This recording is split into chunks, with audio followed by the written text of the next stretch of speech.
All right. All right, there we go.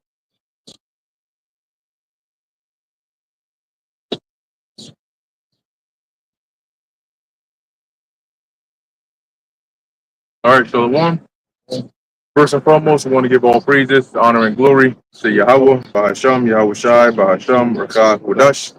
Double honors to the elders and the apostles of Great Millstone. Peace and blessings to the elect. And we're gonna get right into it.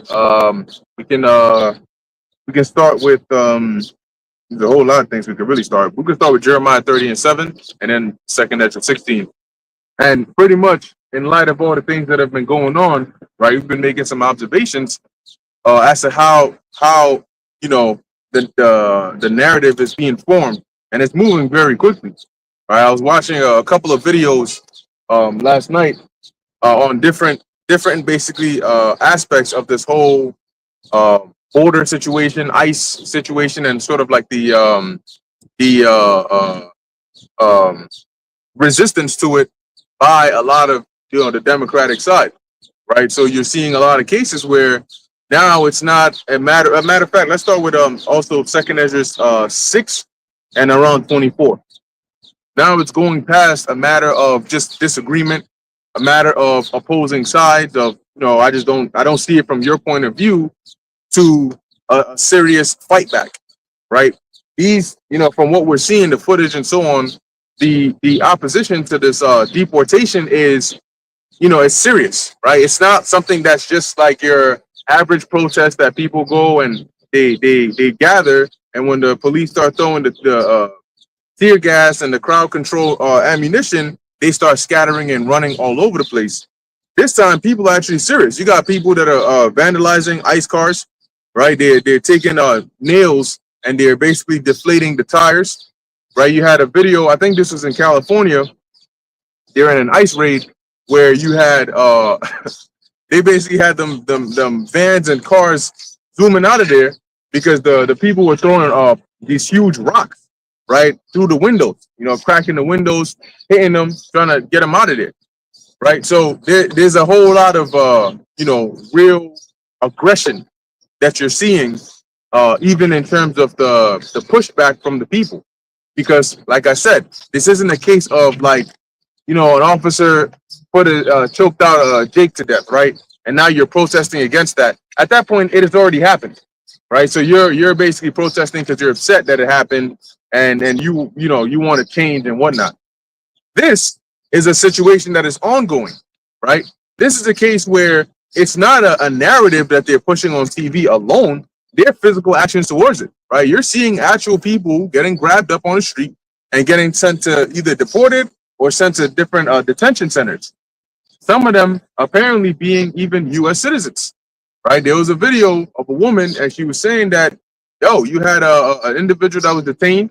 Now, she said that this individual was detained, and they found out when they looked into it that he was a U.S. citizen. So when they took it before the court, the judge said there was no probable cause, looking this up and down the street, there was no probable cause, so they got to let him go. And they said, nah, we ain't trying to do that. So we're going to keep his ass over here for now. So, you have a lot of the, basically it's Jacob's trouble, right? You're starting to see, because the majority of people they're going after, you're not seeing Moabites, right? Or so-called Chinese people in here. You're not seeing like Chinese faces. Now, it doesn't mean that they're not grabbing them up too. They may be, right? But the majority of faces you're seeing are Northern Kingdom and very soon to be Southern Kingdom as well. And this is all leading into that time. As a matter of fact, it is in that time of Jacob's trouble that the Lord said would come upon the face of the planet Earth. So now you can't say I'm going to sue them or I'm going to fight back with legal measures, because those legal measures are being twisted and they're being used against you. And that's what you get for trusting in Egypt. Go ahead. Jeremiah or let's do Second Ezra 6, and then we'll go into Jeremiah from there. So this book of Second Ezra is chapter 6 and 24. Yeah, I think that's the one that says French help. Yeah, that's the one. Verse 24, and it reads, "At that time shall friends fight one against another like enemies." Yeah, at that time shall friends fight one against another like enemies. Because at one point, you had, once upon a time, you had the Republicans and then Democrats, right? And they weren't. Right now, it looks like a kind of like civil war vibe already going on, right? But once upon a time, it was more so like, oh, this person says they're a Democrat. Oh, this person says they're a Republican. Oh, they don't agree with how the Democrats do this, that, and the third. The Republicans are more, like the patricians of the ancient Roman times. Now it's more so like full on up. Yo, something flat, man. It's like full on opposition, headbutting. You know, one side threatening to arrest politicians on the other side, right? The other side threatening to do the same. They're saying we're not going to support ICE, right? There was was it Chicago? Yeah, it was Chicago. I forget what position he was. It was the mayor or one of them. Basically came out and said we're not going to do. Matter of fact, we're going to resist ICE. We're not going to support ICE. We're not going. Nope, that's not happening over here. Now, when somebody who's in that position says that concerning their state, okay, about federal law enforcement, that's what they call obstruction of justice. So, what do you think an individual like Trump, the scriptures refer to as a cruel Lord, what do you think an individual like that is going to do? Hey, Shalom. Hey, shalom, shalom. Y'all bless me on Shabbat. Y'all can hear me? Yep. God, beautiful. What do you think an individual like that is going to do when these kind of when he's faced with a situation like this? You already got people over there in the Senate talking about this. This is a dictatorship already. They said that when you have I think that was when they did the vote to say that ICE can deport U.S. citizens, and then they were saying that this is a dictatorship when you got basically a case like this where a guy is just getting whatever he wants based on who's in certain positions. You're basically cooked at that point. So I'm telling you, he already came out and said, right, to defend why they have masks on, why they're wearing masks or covering their faces. He already defended that. And at the end of his statement, Trump, that is, he said the law enforcement are at the top of the list, right, in terms of like his concerns or who he's protecting. He said they're at the top of the list. What does that mean? That means when you got situations like what's going on over or what happened in Texas, where I think it was an ICE agent got shot, right? Or what happened in California where they shot, you had some of the protesters shoot back at the ICE agents. The border czar was saying it's just a matter of time before an officer goes down, right? And it's just a matter of time before you start having casualties on both sides. And guess what? You have one casualty on one side, the next is going to cause two. The next is going to double that. It's going to go that now you actually have chaos going on. And then one of the other videos that I saw, I forget if it was like a congressional hearing or some form of hearing, and the lady was trying to press the guy. I forget what position he was, but she was trying to press him. She said, was it not told you basically that you're given permission to bring in the military and they can use lethal force against the people? And he was basically trying to dance around the question. She said, and you were told basically shoot them at the legs. Shoot the legs. At least that way you're using deadly force, but you ain't aiming for vital organs. So if you get them in the legs, they ain't going nowhere after that. And his answer was, I forgot what he said, but he ended up just referring to. He said there's a lot of he said something about you're reading a lot of fictional something, right? But the only fictional something about the Bible. Anyway, that's what he said. So the point is, he never answered the question, right? He basically just dodged around the question. And now you're starting to see a lot of mention of this is unconstitutional. This is illegal. What Trump is doing by giving them the right to just come up into your house if they suspect that you are if you are harboring an illegal alien, as they call them, and more specifically a gang member. They have reasonable cause. They can just come up in your house without a warrant.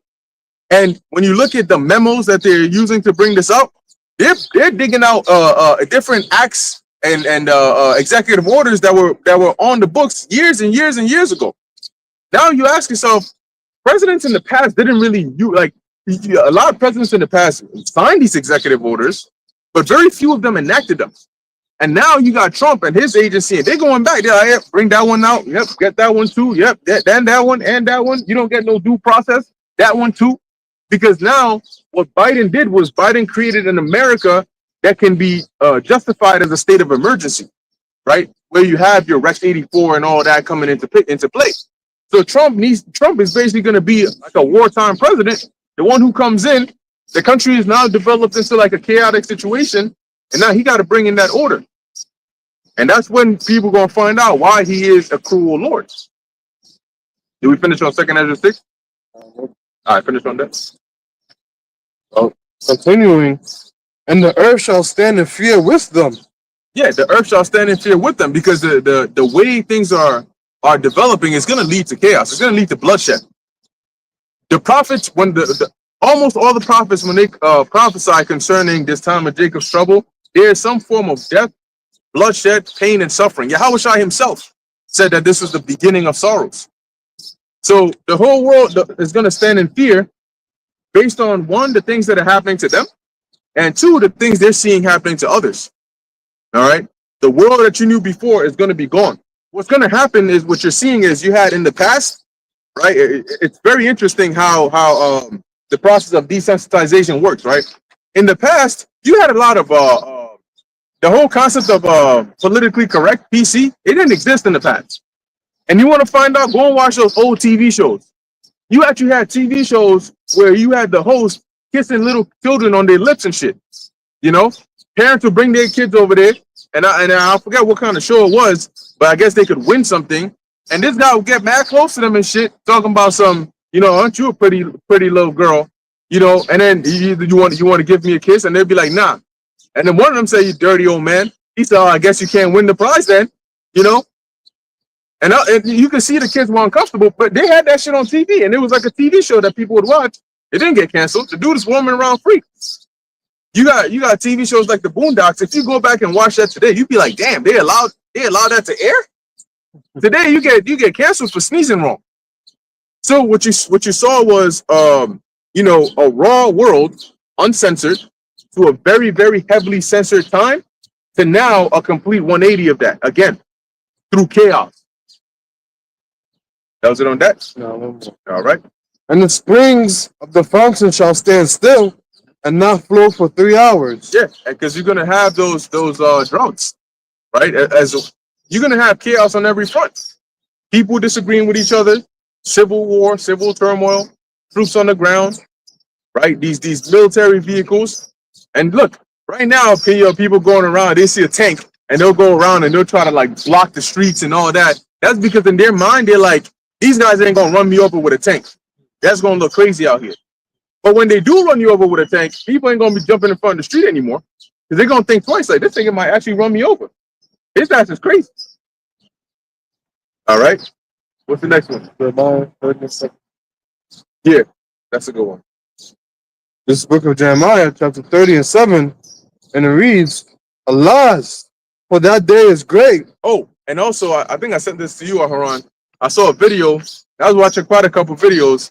Well, one was the elder brother Amon Gabar from the GMS main camp. He said he had a dream, I think it was last night, about martial law in Manhattan, right? And he was basically going into it as to how, like, you know, it was crazy. You had like all hell had broken loose. You had the troops out, you know, and all of that. And it's interesting the timing of that, right? We know the scriptures. The Lord said He would pour out His Spirit, and we would have dreams and visions of the times that we're coming into. And then the other one that I saw was the one I sent to you, where you had an ICE checkpoint in Fordham, right over there in the Bronx, and you got Jake recording it, and you can tell by their reaction that they're so cooked, because they've been seeing. It's not like the first time they've heard of ICE. They know what's going on, but in a lot of people's minds, it's not real until they've seen it face to face, or they're in that experience. If they're not in that experience, it's not real to them. All right. Yeah, if they're not experiencing it, the water, it's not real to them.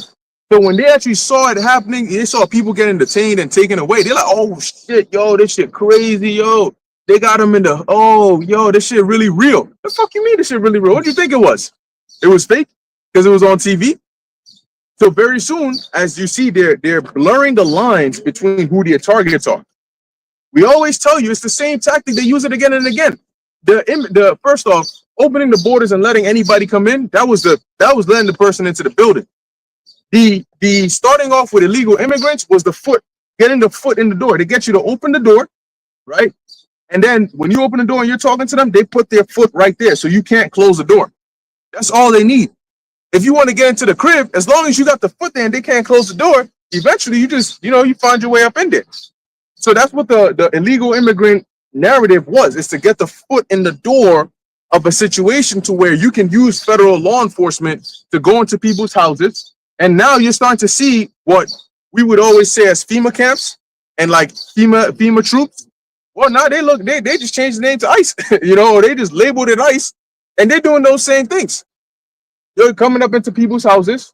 They meet people on the street. They say, look, we looked into your stuff. You look like you were doing it the right way, but you're still getting up out of here. So you're starting to see all of those steps that are eventually going to lead to that time of martial law, because people are going to resist. Yeah, son? See you reaching for the mic over there. Yeah, you have something you want to say? Oh, he's probably doing this. Are you doing settings? Okay, cool. Go ahead on that. Alas, for that day is great. Yeah, and you know why it's going to be great? It's going to be great in destruction, but it's also going to be great in deliverance. But you know what's going to be interesting is Jacob. You're going to find out why it's called Jacob's trouble. Because you're going to be in trouble. Everybody is going to feel it, but you're going to be the main targets, right? That's the thing that you don't consider. You think you're a bystander, but you're going to be the main targets. Go ahead. So that none is like it. It is even the time of Jacob's trouble, but he shall be saved out of it. Yeah. So you're seeing it on all fronts. You're seeing the artificial intelligence developing more and more. Now it's really deceptive, right? Now, you had Elon Musk with a Grok 4, the newest model. Apparently, it can make video games and all of that. And he said he thinks that you can see the first full AI generated movie that you can like an actual movie you can watch. If not this year, by early next year, you should be able to see that. And you had was it in Miami? You had that individual that got the C hip, planted inside of them. So this thing is moving. And as we said, every time you see the geopolitical, the World War III news speed up, the other prophecies are going to speed up even more, because they gotta. If World War III is looking like it's in the lead, the MOTB gotta zoom past that, because it needs to cross the finish line first before that World War III. Because as a matter of fact, World War III really comes shortly after, because World War III is the judgment for people who take the MOTB. It tells you that in Revelation 14:9. That was it on that. Yeah, man. All right. If brothers don't got anything, we're gonna jump into 2 Ezra 16. Yeah, I got yeah, brothers can hear me? Yeah, you good. God, shalom, Yabashim Shabbrakatam. You made a great point, and actually the video that you sent earlier in regards to what was going on at Fordham, that's just a precursor, and we actually mentioned that this morning in the sense that this is all basically just like Esau has always been doing, because we've been prophesying that all these days are going to come to pass. But see, they know that the word has gone out where people are aware that they're actually working on these things. Going decades ago, going presidents like 4, 5, 6, 7, even 10 presidents ago, right? They've been setting these things up. Going all the way to the 50s and the 60s and the 70s, they've been preparing for this time. All right, so now they've got the people in a place where they can literally show you what they're doing, and people are still not going to put the pieces together and look at it as a threat. Why? Because it's not happening how we said it was going to happen, or at least, how the impact will play out, in the sense that they're going to just storm your streets and then start taking you out. That's what they're doing now. But see, they're able to get away with it now, or at least make it come off like as a soft coup, in the sense that because of social media. Because these things, imagine what ICE is doing right now being done 20, 30 years ago. That would be a big deal. Everybody go crazy. Like, whoa, hold on, what the hell? Like, you know what I'm saying? They'll go insane. The people in Congress right now, 20, 30 years ago, are not the same as you see today. All the people who sit in the so-called Congress and they be signing all these bills into law and all these different things, they're all bought and paid for. So they're not here for bipartisan, like they say, Republicans versus Democrats, and if the Republicans are going for something that goes against the Americans, the Democrats are going to step in and nullify it, basically. You know what I'm saying? That's not happening anymore, because they're all working on the same team, and now they're openly coming out and showing you, yes, we are working on as the same team. Okay, the Supreme Court works with the executive branch, and they work with the judicial branch. They all three work together. There's no longer checks and balances where okay, the executive branch is out of control, so the judicial or the legislative is going to come in and be like, nah, this is not going to work. No, they're all working together. The triad, so to speak. Okay, executive, judicial, legislative, they're all working together against the American people. Okay, so that's why you're seeing all these things happening. They're openly doing it in front of you, and nobody's batting an eye. Nobody feels threatened. Nobody's really raising hell like they're really supposed to. And very soon, you're going to start seeing a lot more inside jobs so they can come after people's guns. What you see out there in Texas right now is just a tip of the iceberg. Okay, the whole flooding situation, soon you're going to see them collapsing the dams. Once the dams start collapsing, that's all part of the infrastructure being taken down. This is all part of the plan. Okay, when you read Agenda 21, when you read Agenda 2030, all these things is part of what they've planned to do, which is to make you basically have nothing and, like they say, be happy. Okay, previously, years ago, decades ago, they'll do something known as eminent domain. Right now, eminent domain has been masked in a sense of disasters because they control the weather. So if they can just use the weather to clear off the land, right, by using either fires, hurricanes, tornadoes, or floods, hey, you got what you're looking for. A lot of these people who have the lands that they're actually trying to steal from the people, they don't even have insurance to cover their homes and all that. So you're losing all these things. The government is saying, we're going to buy you out. But then buying you out means what? Go find a concentration camp somewhere and sit there and wait? Go to Alligator Alcatraz and just chill there for a little bit while you're battling freaking elephant-sized mosquitoes? You know what I'm saying? It's crazy shit. You know, but we've been saying this is going to happen. This is just the beginning stages, right? You've seen all these things. This is just like the siege of Jerusalem. You're starting to see the troops, the military, the centurions starting to round the cities little by little. I saw the Elder Atazo, he did a lesson a couple of days ago going into the militarization of the cities. All right, the police is being militarized, and that's all being done by design. It's to desensitize you to seeing your police officers in the trains at past a certain time, right? They're going to start giving you curfews in these major cities, okay? And then you're going to start seeing a lot more of them posting a lot of violence that Jake is going to be doing. They always be doing violent shit. If you go to Chirac and all that, but now they're going to make it, they're going to, what's the word? They're going to hype it up, right? And that's going to cause a reaction in people's minds so that they can accept whatever order is going to come out of that. All right, I got a quick precept and I'm going to pass it. This is a book of 2nd Ezra, chapter 15 and verse 18. It says, "For because of their pride, the cities shall be troubled, the houses shall be destroyed, and men shall be afraid." Isn't that what you're seeing now? People's homes are being destroyed with this so-called flooding that's going on in Texas. And here it is, there's a flooding going on in Texas, just like what was going on in Louisiana back in 2004 with Katrina. You're having things like that happening. But why is the reaction not like how it was back in Katrina? Because that was a big deal. The federal government got to step in, and FEMA was this. And where they at? Where's all the outcry at? Where's it at? Because they don't want you to have an outcry. Those lands that are being purged right now with flooding is the same lands that's being used to build up these stupid ass AI factories that they're trying to build. When you really look at the maps and how it's all being set up, it's like, how is this all happening? Is this coincidence? You know, a year ago, you had this whole LA fires and all that was happening, right? Or it was beginning of this year, I think. Yeah, shit, not too long ago. It was just the beginning of this year, right? And they were preparing it for what? Smart LA, the smart cities and so on and so forth. So the agenda is there. Once you start putting the pieces together, these events don't become random events. They become step-by-step events. Now you're starting to see the steps that they've taken.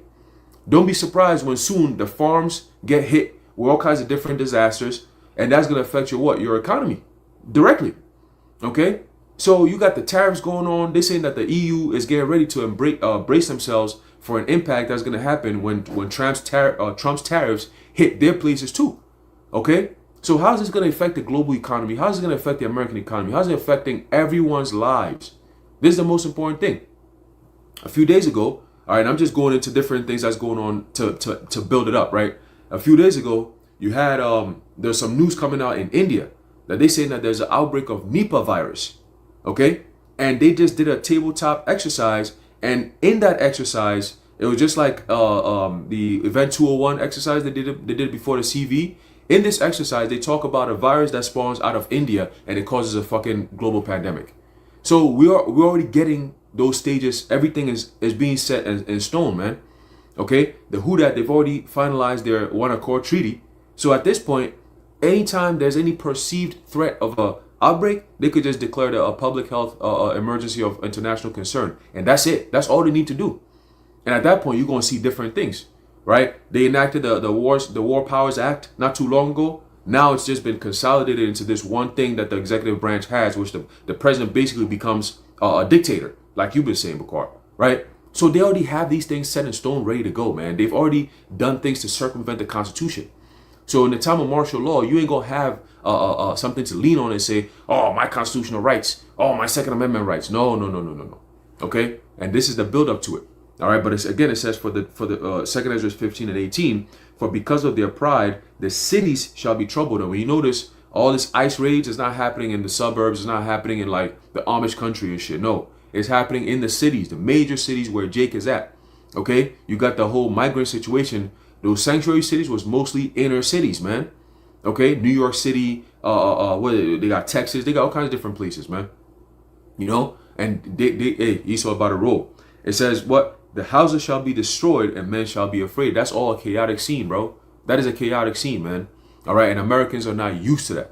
Okay, but they're desensitizing you by showing you these little things here and there on social media. Eventually, they're gonna roll. All right, you're not just gonna see ICE niggas running around here. Nah, that's just a smoke screen. You're gonna be seeing Gurkha troops. You're gonna see UN troops. You're gonna see niggas coming in here with no form of English in their background. They don't speak no English. They just coming in here to mow and to, you know what? I'm not even gonna use. Yeah, that's it. All right, but you got it, bro. That's it. That's it. So this is the book of Second Ezra, chapter 16 and 1, and it reads, woe be unto thee, Babylon and Asia. Yeah, because see, what the world's about to find out is the things that were written in this book are very real, right? And you know what? You got a lot of people that are like, oh yeah, that's a fictional book and yada yada. That's fine. But guess what? When all hell breaks loose, right? Pursuant to let's get that real quick. Isaiah 33 and 6. But when the Lord grants us that stability, it's gonna be because of the words that are written in here. You got it? Okay, cool, beautiful. So you're gonna have people say, oh yeah, that's a fictional book. That's there. I don't believe that. Okay, that's fine. You're gonna be bugging out in that time. And anytime you keep asking, how are you so calm? How is it that shit is? How do you always know where to go? We're gonna keep pointing back to that same fictional book. And eventually they're gonna realize, like Squidward. It always comes back to Squidward. He had no option but to come back to that same clam, that shell that he made fun of. And you're gonna have these atheists and these non-believers, and they have no choice but to come back and now start asking questions. Because the Spirit told us to make a right. They said, nah, I don't believe that, I'm gonna make a left. They came back with half their ass cheeks torn off because a wild gorilla found them in the woods and shit. They get their hair all messed up, got patches over here and shit, beard ripped out, black eyes and shit. And they looking like SpongeBob when the sea. They ran into Harambe. They ran into Harambe. They ran into Harambe. That's right. Or Harambe ran into them. But anyway, like that episode of SpongeBob when the sea bear came again. Once again, he came after Squidward. They told his ass. You remember where they were like, you gotta draw a circle around you, or the sea bear is going to attack your ass. And if you wear they said if you wear a whatever that Mara whatever hat, and you start playing this certain song, and so what he was doing was what he was doing was he was basically trying to provoke them, that, right? So he's out here like, oh, you mean like this? I'm sorry about shot. He goes and gets the guitar. He starts playing that shit. He dresses in that attire. He's jumping around doing stupid shit, and he's like, oh, like this? They're like, no. Then the fucking bear turns the hat upside down. They're like that. This guy, his ass fucked up. Time and time again. Now he's trying to crawl. Every time he's trying to crawl to the circle, the bear comes and drags him and beats his ass. Right? So that's what these people are going to be looking like when they make that left turn and they come back. And now they're going to be crawling back, trying to come back to hear what we have to say. And we're going to tell you, there ain't no space in this circle, buddy. Go find your Hebrew niggas and your atheistic ways. Go call on those gods to save you. That's gonna count for so-called Christians too. Go call on Jesus Christ to save you when these troops are having their way with you. You know, when they bring the shredder. I got a quick precept, but Shalomar, you can go first. I was just gonna say real quick, just to add to your point. It's written of in Amos 8:11. In the latter parts that what they shall wander to and fro to seek the word of the Lord, but shall not find it. It never said anything about the prophets seeking to and fro. It talked about those that had to hear the word that didn't want to listen. That they were the ones that were seeking to and fro. Why? Because they eventually realized that we were wrong, we were incorrect. It's written up in Wisdom of Solomon's 5th chapter. Yeah, the shredder gonna be after them. So that's why they're gonna need to flee. Yeah, that's crazy. It's a book of Amos chapter 5 and verse 19. It says, "And as if a man did flee from a lion, and a bear met him, or went into the house and leaned his hand on the wall, and a serpent bit him." In other words, in that day or in that time period, you're not gonna have a sense of escape.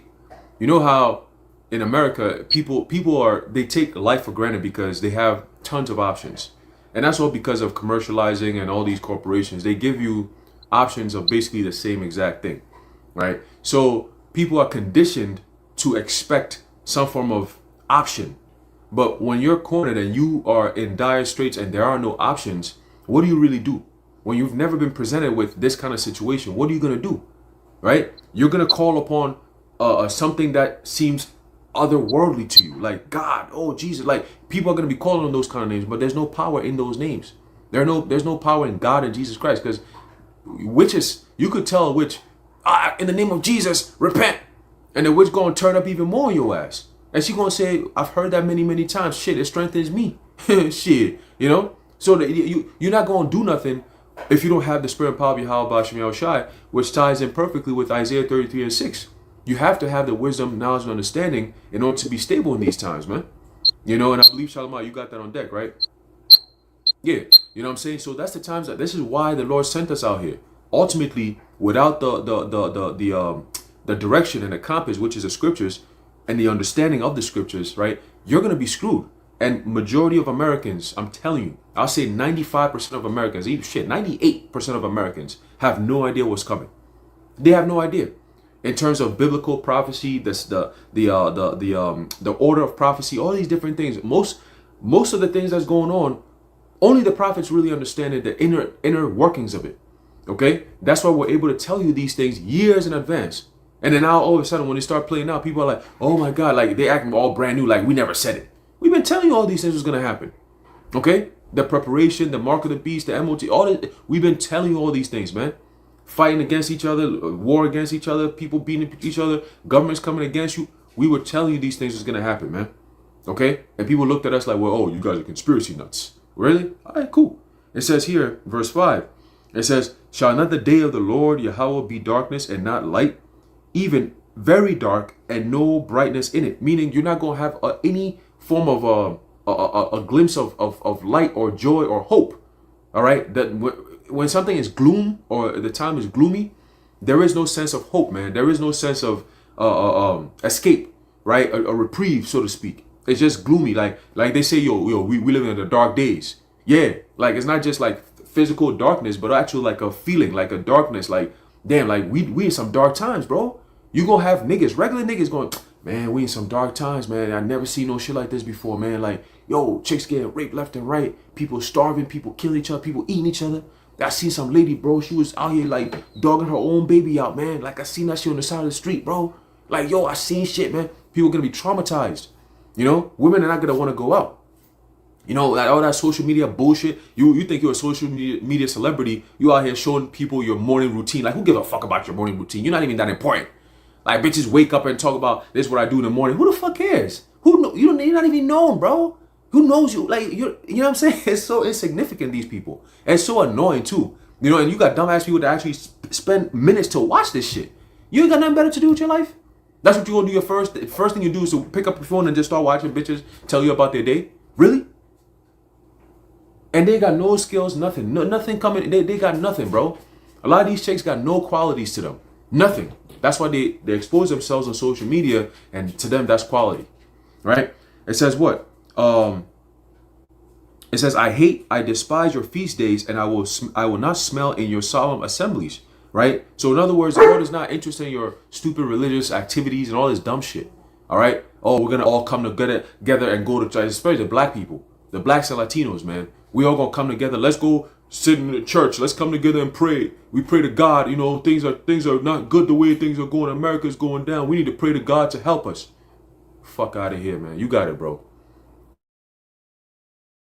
Yeah, I heard one of them say that you know, when you start to understand, you know, that the universe is God, that allows her to love universe and love everyone. You weren't created to love everyone. If that was the case, we'd be living in a utopia already. There would be no murder. There would be none of that. That exists, all right? Because you have enemies. There are people who, as the scriptures say, it's in their spirit to have a perpetual hatred towards you. The hell are you talking about? Love everyone, you know? But the real act of love we're doing is what we're doing right now, and that's for our people.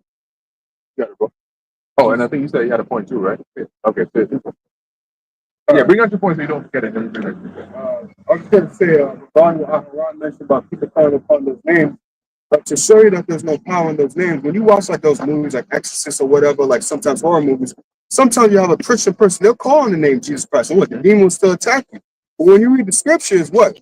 When they called upon the name of Yahushua, when the demons saw Yahushua, stopped immediately. There was no, continuing like, okay, you know, like, Jesus Christ, and it's like, Jesus Christ, and it keeps coming in. No. So it shows you that even in the movies and the directors know there's no power in that name. That's what they use it as a joke. But with Yahushua, them demons immediately stopped in there. Okay, let me stop, chill out, back off. All right. And it's with a presence too, like you said. Because like in a Green Lantern, right? You can have the ring, but it's not gonna work unless, because even when in the original movie with the actor from Deadpool, got his name, Ryan. Yeah, Ryan Reynolds. In that original movie, he had the ring and he had the lantern, but it wasn't working. It was just like a regular lantern. It wasn't until he like got into the spirit of it that it actually charged the ring and then really powered him up and shit. So, like similar to the situation in the Book of Acts, you know, you had those vagabond Jews which tried to do what the apostles did, but it ended up backfiring on them. So the name of the Lord, as it says, is dreadful amongst the heathen. Well, the Lord is going to start looking at you, some of you Israelites, as heathen, to where the name of the Lord is going to be a curse onto you. And you're going to call on it, seeing the men of the Lord call on it, expecting that outcome, and that the negative of it happens to you. You know, as where the men of the Lord call upon it, and then deliverance comes, you call upon it, and chaos comes. The man of the Lord is in danger, he calls upon the name of the Lord, boom, he's teleported out of there. You call upon the name of the Lord, and this spawns hyenas and lions next to you and shit. Now you're wondering, oh shit, what's going on? Yo, chat, what do we do here? Chat getting fucked up just like you. Got it, bro. Pastor, nah, he gonna get caught up in Oh, that. hell yeah, he is. Speed. You better hope you a fast motherfucker, because you're gonna be running from all types of danger, man. Hell yeah. Bears, lions, leopards, you know, other men. Hmm? But just to land back off your point, it's like the scripture says that my word is like a hammer, right? If I'm not mistaken, that's how it's phrased. Yeah, I think. Yeah, that breaketh the rock. But basically, this word is like a weapon, like Thor's hammer, Mhm. and not everybody can pick up Thor's hammer. Right. You know, Thor's hammer is a dangerous weapon, but if it falls on you, that hammer gonna kill you. You know, or if it's in the hands of you can't even pick it up. You can't even get it off the ground to wield it. So it's right there in front of you, but what good is it to you? Right. Because you're not chosen. Lord's will, we're chosen. But I wanted to, what I mentioned earlier, I wanted to go back to the point Aharon had made about like social media and, you know, them farming attention pretty much. Mhm. And right now it's all about gain. People really think that gain is godliness. People really think that for you to have attention, followers, clout, all of those things, they're able to monetize it now. So it allows you to be even more vain in your pursuit of money, right? So I have this right here, 1 Timothy 6:6. It says, but godliness with contentment is great gain. Right. So for you to have a mindset of being grateful for what you have, That's something that's lost on this generation. They always want more. Right. And they say that comparison is the thief of joy. Because when you constantly looking at the next man and what they have going on, you don't even realize the blessings that you got. Right. When you look at the next man, you see on social media, you just look at the surface level of what they have. This person might have all types of problems and be suicidal, or be ready to kill himself, or just be in a bad spot. But on social media, everything's all good and they all smile. Mhm. But that's what vanity is. It's something that's inherently empty. And just a quick point to what you just said. Some of it is coming out because, like, to your point, B. Simone, she would be seen as a influencer online. But what she came out a couple of weeks ago saying he can't shop at certain spots. Oh, right. So just to answer, yeah. So there you have it. I mean, and she was at one point shitting on men that don't make a lot of money. I can't get with a nigga that has a 9 to 5. I think she was talking to Nick Cannon or one of these other fools. And he was like, but why? He was like, oh, I just can't do that. And now she can't, I have to shop at H&M. Mm-hmm. Like, that's the worst thing ever. Bruh. See, y'all don't, you Americanized Jakes, man. You don't had it good for a while. Oh, yeah. Even you Jakes, you think that the hood out here is tough? Go to Haiti. Go to these South American slums. Go to the South Central Caribbean slums, man. These other parts of the world, man. You see? Now, don't get me wrong, it's fucked up in America, but at the same time, you have been able to live off of the government and have that benefit of Egypt. Just like when Jake got delivered from Egypt, they were worried about all of them leeks and things we had in Egypt, the garlic and that fried chicken from Popeyes, man. That's what I'm missing. Instead of looking at the Lord, but I got a couple more here. It says, 1 Timothy 6:7, for we brought nothing into this world, and it is certain we can carry nothing out. So ultimately, all that you do throughout your life, at the end of it, that's why Solomon said it's vanity of vanities, man. Everything that you have, eventually you have to go back to the spirit realm. You see, and in this time, in these last days, it's gonna come to the point where, that's what it's a chick. There you go. But hey, man, you have gained all of these things, but for what? And that's what happens when you just focus on gain and you don't have any actual fulfillment in life, man. You don't have any sense of right from wrong, but all your whole life is about continuously gaining and gaining and gaining and gaining, and then you have all this shit, but you're empty inside. See? So we can't take anything with us. That's why we have the mindset of storing our treasures in heaven, man. And the scripture said, I think Yahweh Shai said it, what shall a man gain if he gained the whole world and lose his soul? Right. And it's almost like a cliche at this point, but it still rings true, nonetheless. And a couple more, it says, and having food and raiment, let us be there with content. You tell these women, well, listen, you got a roof over your head, you got some food, you got clothes on, what's the matter? No, I need more. You're not giving enough. I need the Louis and the this and the that. Sergio Tacchini, all this vanity, man. And that's why Jake is always broke. Because y'all focus on the wrong things, man. You can use that money to start up a business and actually have cash flow coming in and better yourself and better your situation. Spend it on some healthy food for you to have your health. But no, you want all just vanity. But then you go into the doctor left and right. Your health is in disorder, but you got Louis on. You got stomach cancer, but you got Prada. You pulling up in the Benz, but you have diabetes. Like, all vanity, man. You're miserable. See? And you ask them, like, why did they invent the purse and the back of stuff? Oh, Lord. Why did they invent a bag, right? The bag that they be wearing, the little name brand and shit. Yeah. The fuck is that shit? Anyway, why did they invent that? When people thought, hey, you know what? Women don't have pockets in their dresses most of the time. They need something to put their stuff in. That's the word purse is in the scriptures. All right. Because you hold things in it. So why does it matter if it's this name brand or if it's just a no name brand? The purpose of having a bag is so you can put stuff in it. So can you put stuff in it? Yeah. Can you hold your wallet? Can you hold your phone? Can you hold your stuff in it? Yeah. So now why does it matter? What difference does having a name brand purse do than not having one? The only benefit that they get is that they can go around and look good. So you mean to tell me that we got to pay for electricity, we got to pay utilities, we got to pay for groceries, we got to pay for all these things that actually have importance in your life? Because if you don't eat, how are you going to live? If you don't pay rent, where are you going to sleep? But you want to sacrifice that because for the few minutes that you outside, you want people to look at you like, oh wow, she got the, and nobody even cares nowadays. Yeah. If a chick is walking, I guarantee you, if a chick is walking by, no dude is looking at her like, oh, you saw that bag on that? Nobody gives a damn what kind of bag you have on. I'll tell you this right now, you could come out here with the cheapest clothing. Shit, even have freaking a hole in your jeans, and you a fine chick over there. Dudes don't care what bag you got. They don't give a damn about any of that. They're coming for you.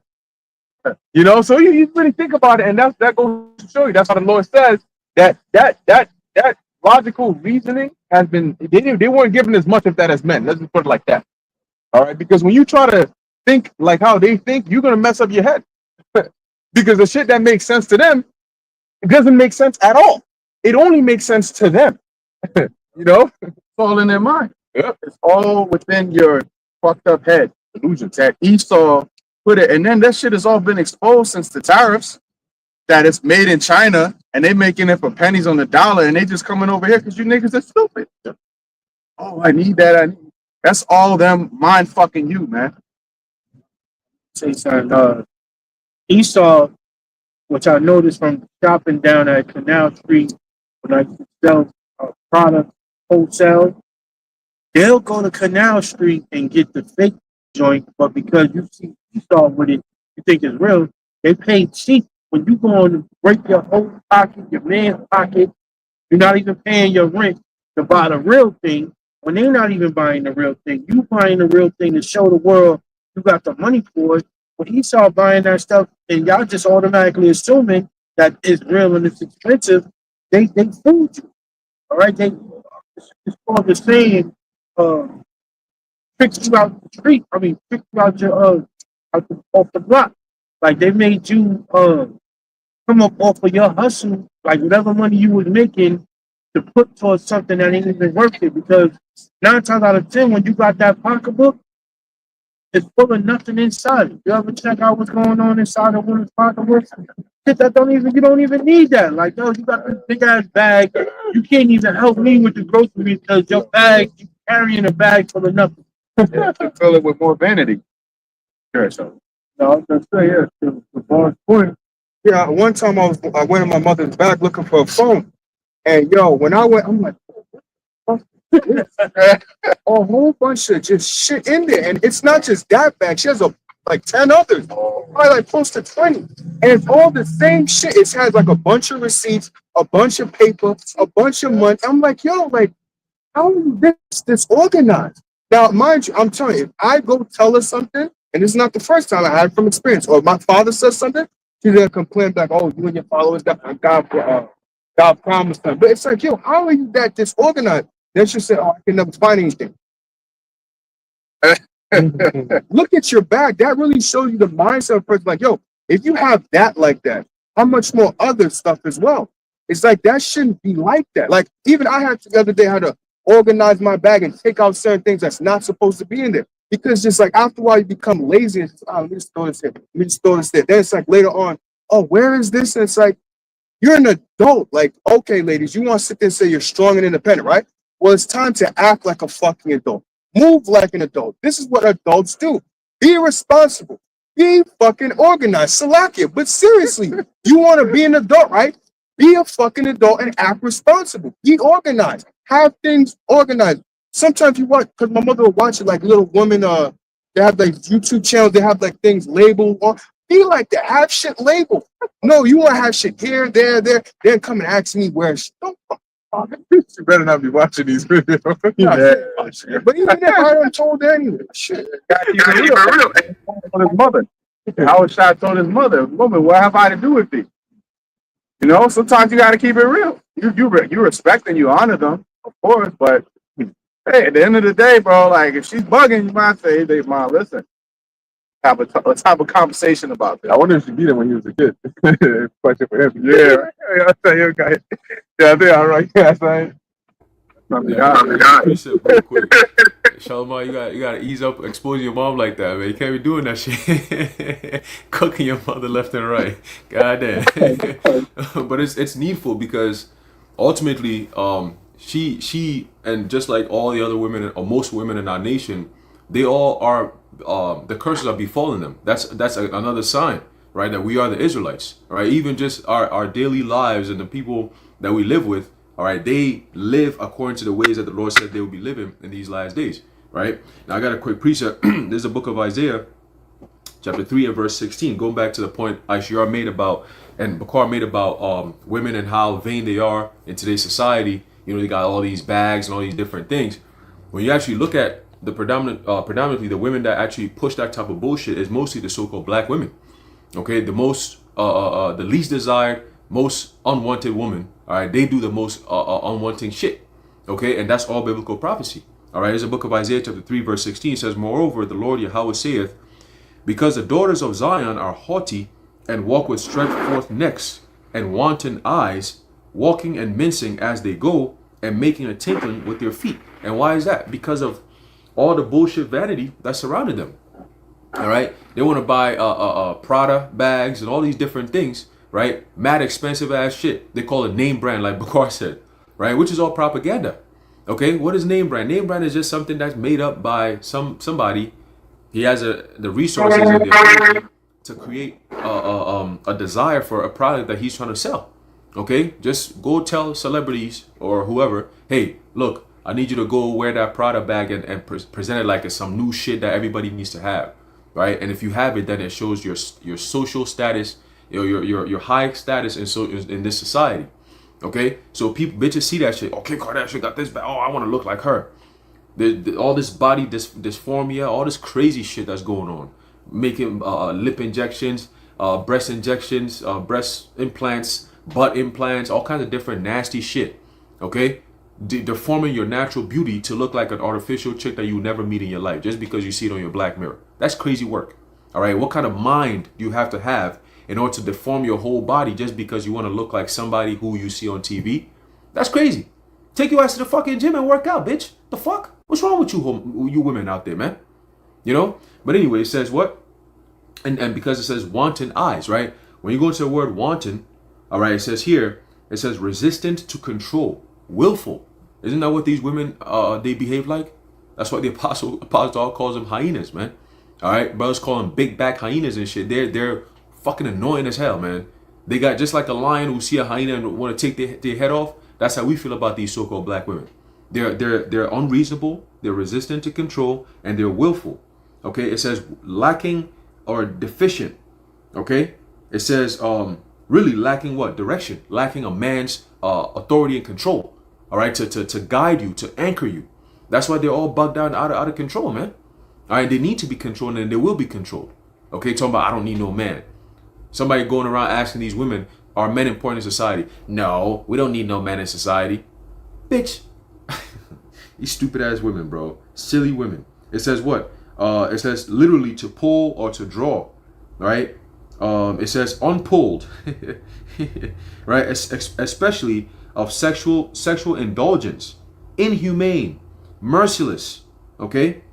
It says one who is ill-behaved. All right. That's what you see with the so-called black women. They are ill-behaved. All right. That's why they're the least desired women on the planet Earth. Okay. Some of them got it down pat, which is good. But for the most part, the black woman symbolizes chaos, man. That's why men don't want to be around that type of energy, bro.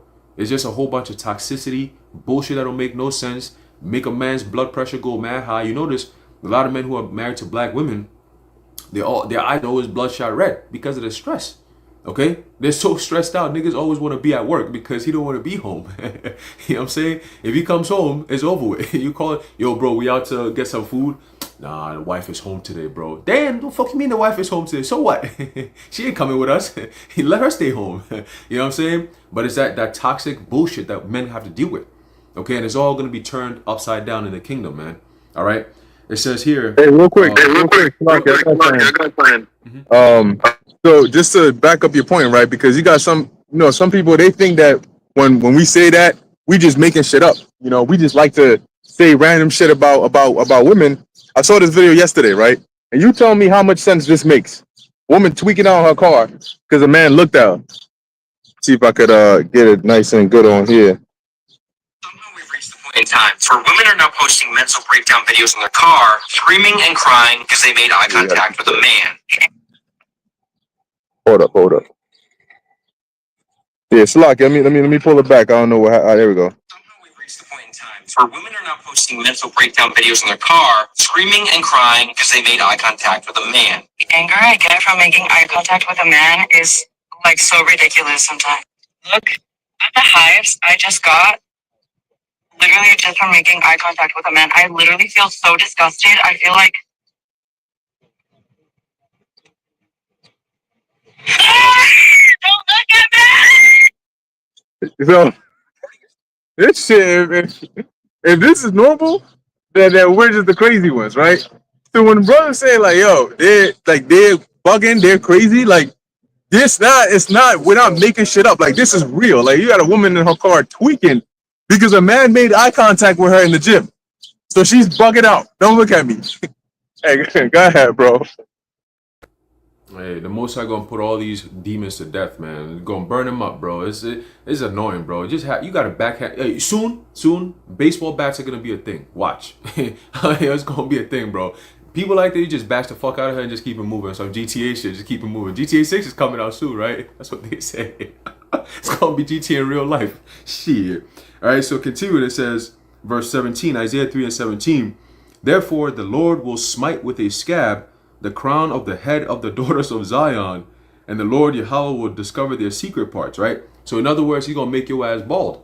All right, your hair falling out, you can't grow no hair, you got that little onion tip in the back of your head and shit. You know what I'm saying? But you still being annoying. Why? Why you got all these deficiencies and you still proud? Like, damn. So the Lord takes away your crown and you still proud. Why?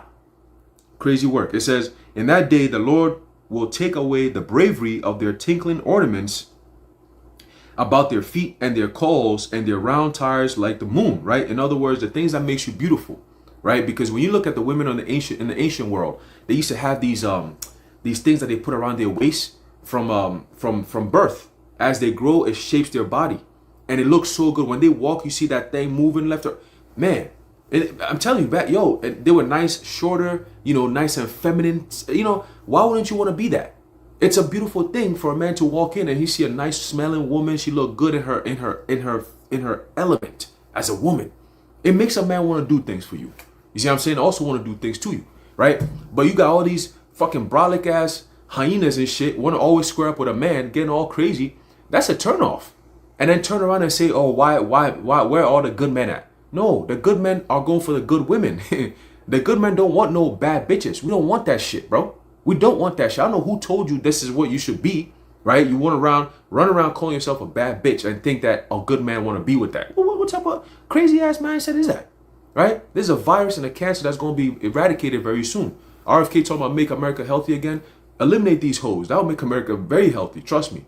The mental health of men will improve significantly if they grab all these hyenas and throw them in Alcatraz over there, in the fucking alligator Alcatraz. That's where they gotta go. You want to be all brolic and be all strong and masculine and be independent and be all about, oh, I could do all by myself. Go to alligator Alcatraz and battle them elephant-sized mosquitoes out there. Then we could really see what you about. At that point, you gain my respect, bitch.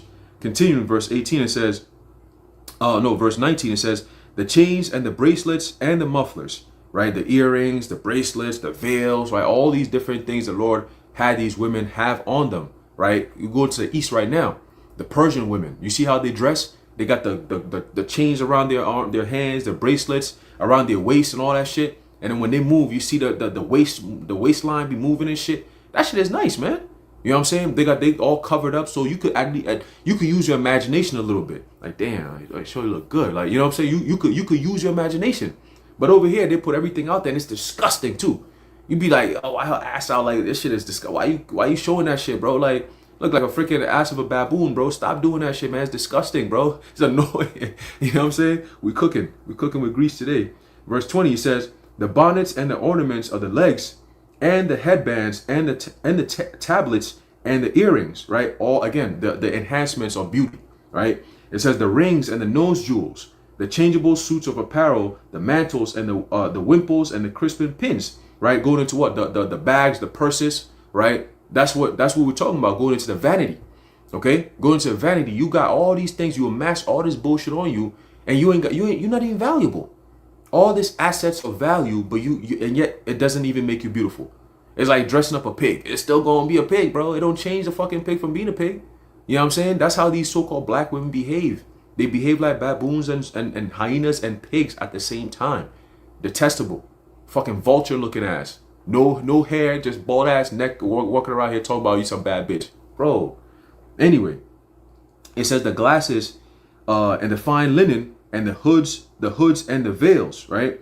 And it shall come to pass that instead of sweet smell, there shall be stink. Okay? And it's a known thing that you so-called women smell really, really bad, bro. And it's not even just down there. Some of you women got bad breath. Some of you women don't even know how to shower. You don't know how to take care of yourselves. Okay? You don't even use the proper products to clean yourself, to sanitize yourselves. Right? Because all these chemicals you're putting on yourselves thinking you some bad bitch. You got makeup on, your face is always breaking out, right? All these chemicals, it's not good for you. The product that you put in your hair is making your hair even worse. It's killing your hair follicles. Okay? You got the clothing that you wear, the underwear that you wear, these spandexes that you wear, they got nanoparticles in them. Okay? Polyester. Okay? All these different things. It's not good for your pH balance. All these different things is all fucking you up. But are they going to sit down and do research and study up on these things and actually, do the proper things to actually keep themselves in shape and be healthy? Just focus on that. Now, don't even worry about look. Just be healthy for once. That's it. They can't even do that. But yet they want to run around talk about they're the women of the earth. Continue. And I got you, Ashir. I'm just finish this off real fast. It says, and instead of a girdle, a rent. And instead of well set hair, baldness. That's when your hair is falling out. You got to go buy a wig made out of China, made out of horse hair and dead people's hair. Okay? It says, and instead of a stomacher, a girding of sackcloth and burning instead of beauty. Okay? So the Lord is literally stripping away all your beauty, and he's putting shame upon you, man. All right? That's why Isaiah 4:1 is going to come. A lot of you women are going to get that boot right to your face, man. All right? You're going to get a military boot to your face, or you're going to get a man of the Lord's boot right to your face, man. We don't want you. All right? Stay your ass over there somewhere. Go create that chaos in front of Tyrone. And Tyrone going to slap the shit out of you. Don't come over here with that shit. All right? You got it, bro. Yeah, I was going to say, just in case for anybody that may be new watching, whether it be a man or a woman, when the brother Aharon is talking about, putting, essentially sending women or having women go to Alcatraz for a concentration camp, that may sound very harsh and things like that. Oh my God, he hates women. But you have to understand, it's about eliminating a cancer that's in the earth. And primarily so-called black women, because it's easy to get on you. Why? Because of the stuff that you post on social media. Because primarily women that post a lot of nonsensical stuff on social media. Which I think I've seen like various things like women twerking at like a restaurant, jumping up on the tables and things like that. You have like Cardi B, Meg Thee Stallion, who pretty much promote a certain image of how black women are supposed to, well, let me not say supposed to, but act. And that is essentially a cancer and a problem because what? You're going to see the younger generation see that. And then what? They're going to get influenced by that and think that that's a good thing. And even to a degree, you even have some of the older generation being influenced by the likes of a Cardi B or a Meg Thee Stallion.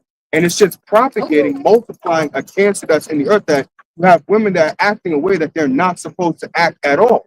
And then you just have where men are saying, yo, we don't like this. Men are literally coming and telling women, hey, we don't like this kind of behavior. We don't like you doing this. We don't like you dressing like this. We'd like you to be more like this. Women will say, we want to understand men. And when men are telling you exactly what they want, it's like it went in one ear and out the other. So it's like, what do you do with that? What do you do with women that are not going to listen when you tell them? Because right, we've had women come up sometimes and we'll tell them, hey, women are supposed to dress a certain way and things like that. They'll say, oh, well, where's that in the Bible? Or I could dress how I want. If they're not going to listen, think about it. What do you do with that at that point? It's in the law. Hey, if you have a child that's disobedient, that doesn't want to listen, Hey, you talk to him, the parents talk to him. What? You got to bring him to the elders and, hey, the child got to be put to death. It's the same thing in this time. You have women that don't want to listen. They want to do what they want to do. I'm independent. I could do my own thing. Okay, fine. Well, you're going to have to deal with that certain punishment of being put to death. Or like the brother saying, hey, that judgment as far as going to alligator Alcatraz for some concentration camp will be how you get put down because you're a cancer that has to be eliminated. Otherwise, you're just going to infect everybody, even to the point of women having a certain effect on men as well, making them effeminate. So now, again, that cancer has to be eradicated. It's not about being harsh. It's not hating women. It's really hating the wickedness that you do. Yeah, and it's not all women. It's it's who it applies to, right? And we ain't gonna be the ones doing it to you. We really just warning you of the judgment the Lord is gonna bring upon you if you continue in that path. But if it don't apply, let it apply. At the end of the day, like we speak in general terms, and what do they have that saying? Hit dogs holler. No, in other words, like something's being said and you feel all offended, then it's you taking it personal because it applies to you. You know, if the shoe fits. I had the rest of this just to bring it all together. 1 Timothy 6:9.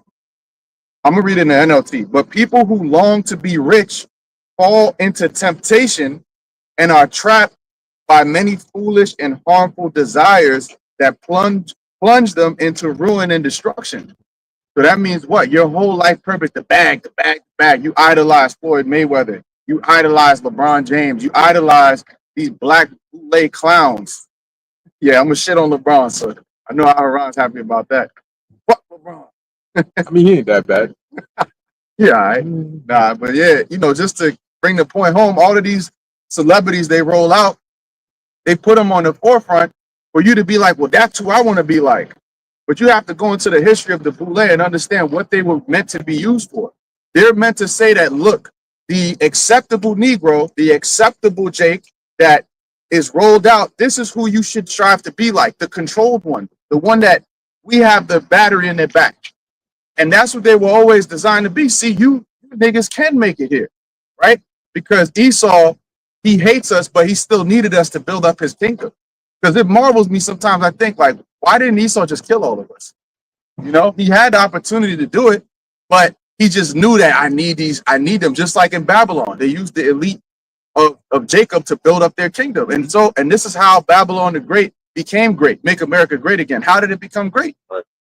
Through the slavery of the so-called Black, Latino, and Native American. So you want it to be great again, but bringing it back to the scripture, they'll roll these guys out because they want you to have this example of you should be longing to be rich. You should be longing to be like this. This is the ultimate pinnacle of life, to be like Steph Curry or one of these athletes or ball players or musicians, you know, or actors, whatever, you know. That's who they'll roll out. But what does that plunge you into? Many harmful and hurtful ways that leads them to destruction. Because if you're willing to do all of that just for money, you're going to compromise yourself. And when the hour of temptation comes, you're going to get that. You're going to be lined up to get that thing because you want to keep going after that carrot on the stick that Esau hung in front of you. But we know that that's all vanity. The money here is fiat. It's not even backed by gold. Now they're trying to, you know, switch it up, but it's already too late. Just like how they're trying to expose the chemtrails in the sky. Now that they've been poisoning you for decades, oh yeah, by the way, this is what we're doing. Here's the information about it. It didn't say they're going to stop. It said, Lee Zeldin, which is one of the Trump EPA head, he said, we're going to give you information about chemtrails and contrails. What are these things in the sky? You're really not crazy. Turns out you're actually right. But he didn't say we're going to stop doing it. He just said we're going to tell you and admit to you because now they're just rolling it out. Like, yeah, we poisoning you. We hate you, and we're going to be kicking y'all out the country. And if you even disagree with us, even if you are a citizen, you're out of here too. Yep. So what was all this American? You trying to do all this, you have to be obedient to Esau to succeed in this world. They'll try to make you think like, oh, you know, if you just work hard enough and you have enough talent, you can make it to the top. No, that's not how it works. They will actively sabotage you if they know that you're not going to fit into the mold that they have for a so-called Black, Latino, or Native American. And it's happened. That story has played out over and over. Countless stories, man. Huh? Yeah, now you're starting to see reality. So now is definitely not the time to be proud, right, or prideful. in any sense, because you're about to need a whole lot of help, you know, and you're not at the right place for it.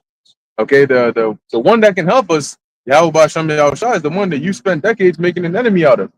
You know.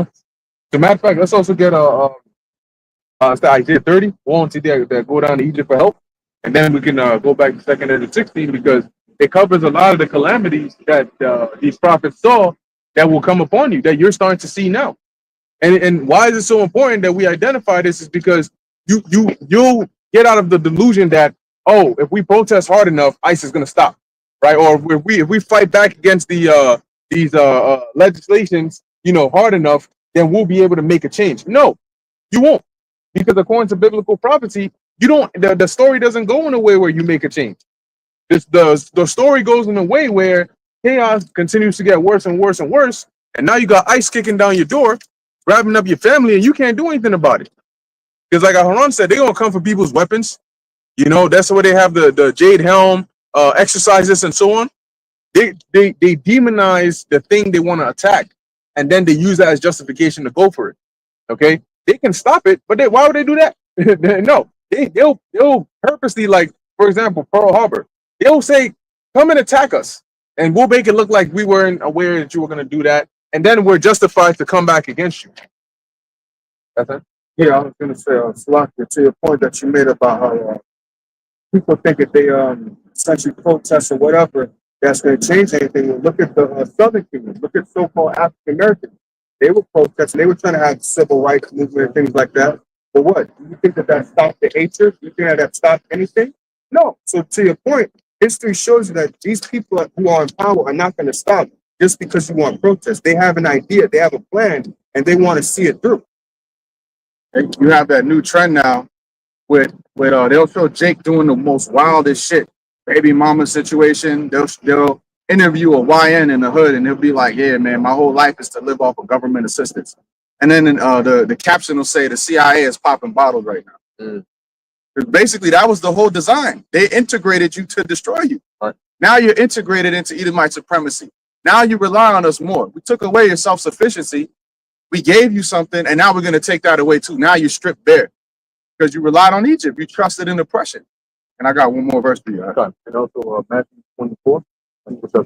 Oh, actually, that's the second. But Matthew 24. 1 Timothy 6 and 10 in the NLT, for the love of money is the root of all kinds of evil.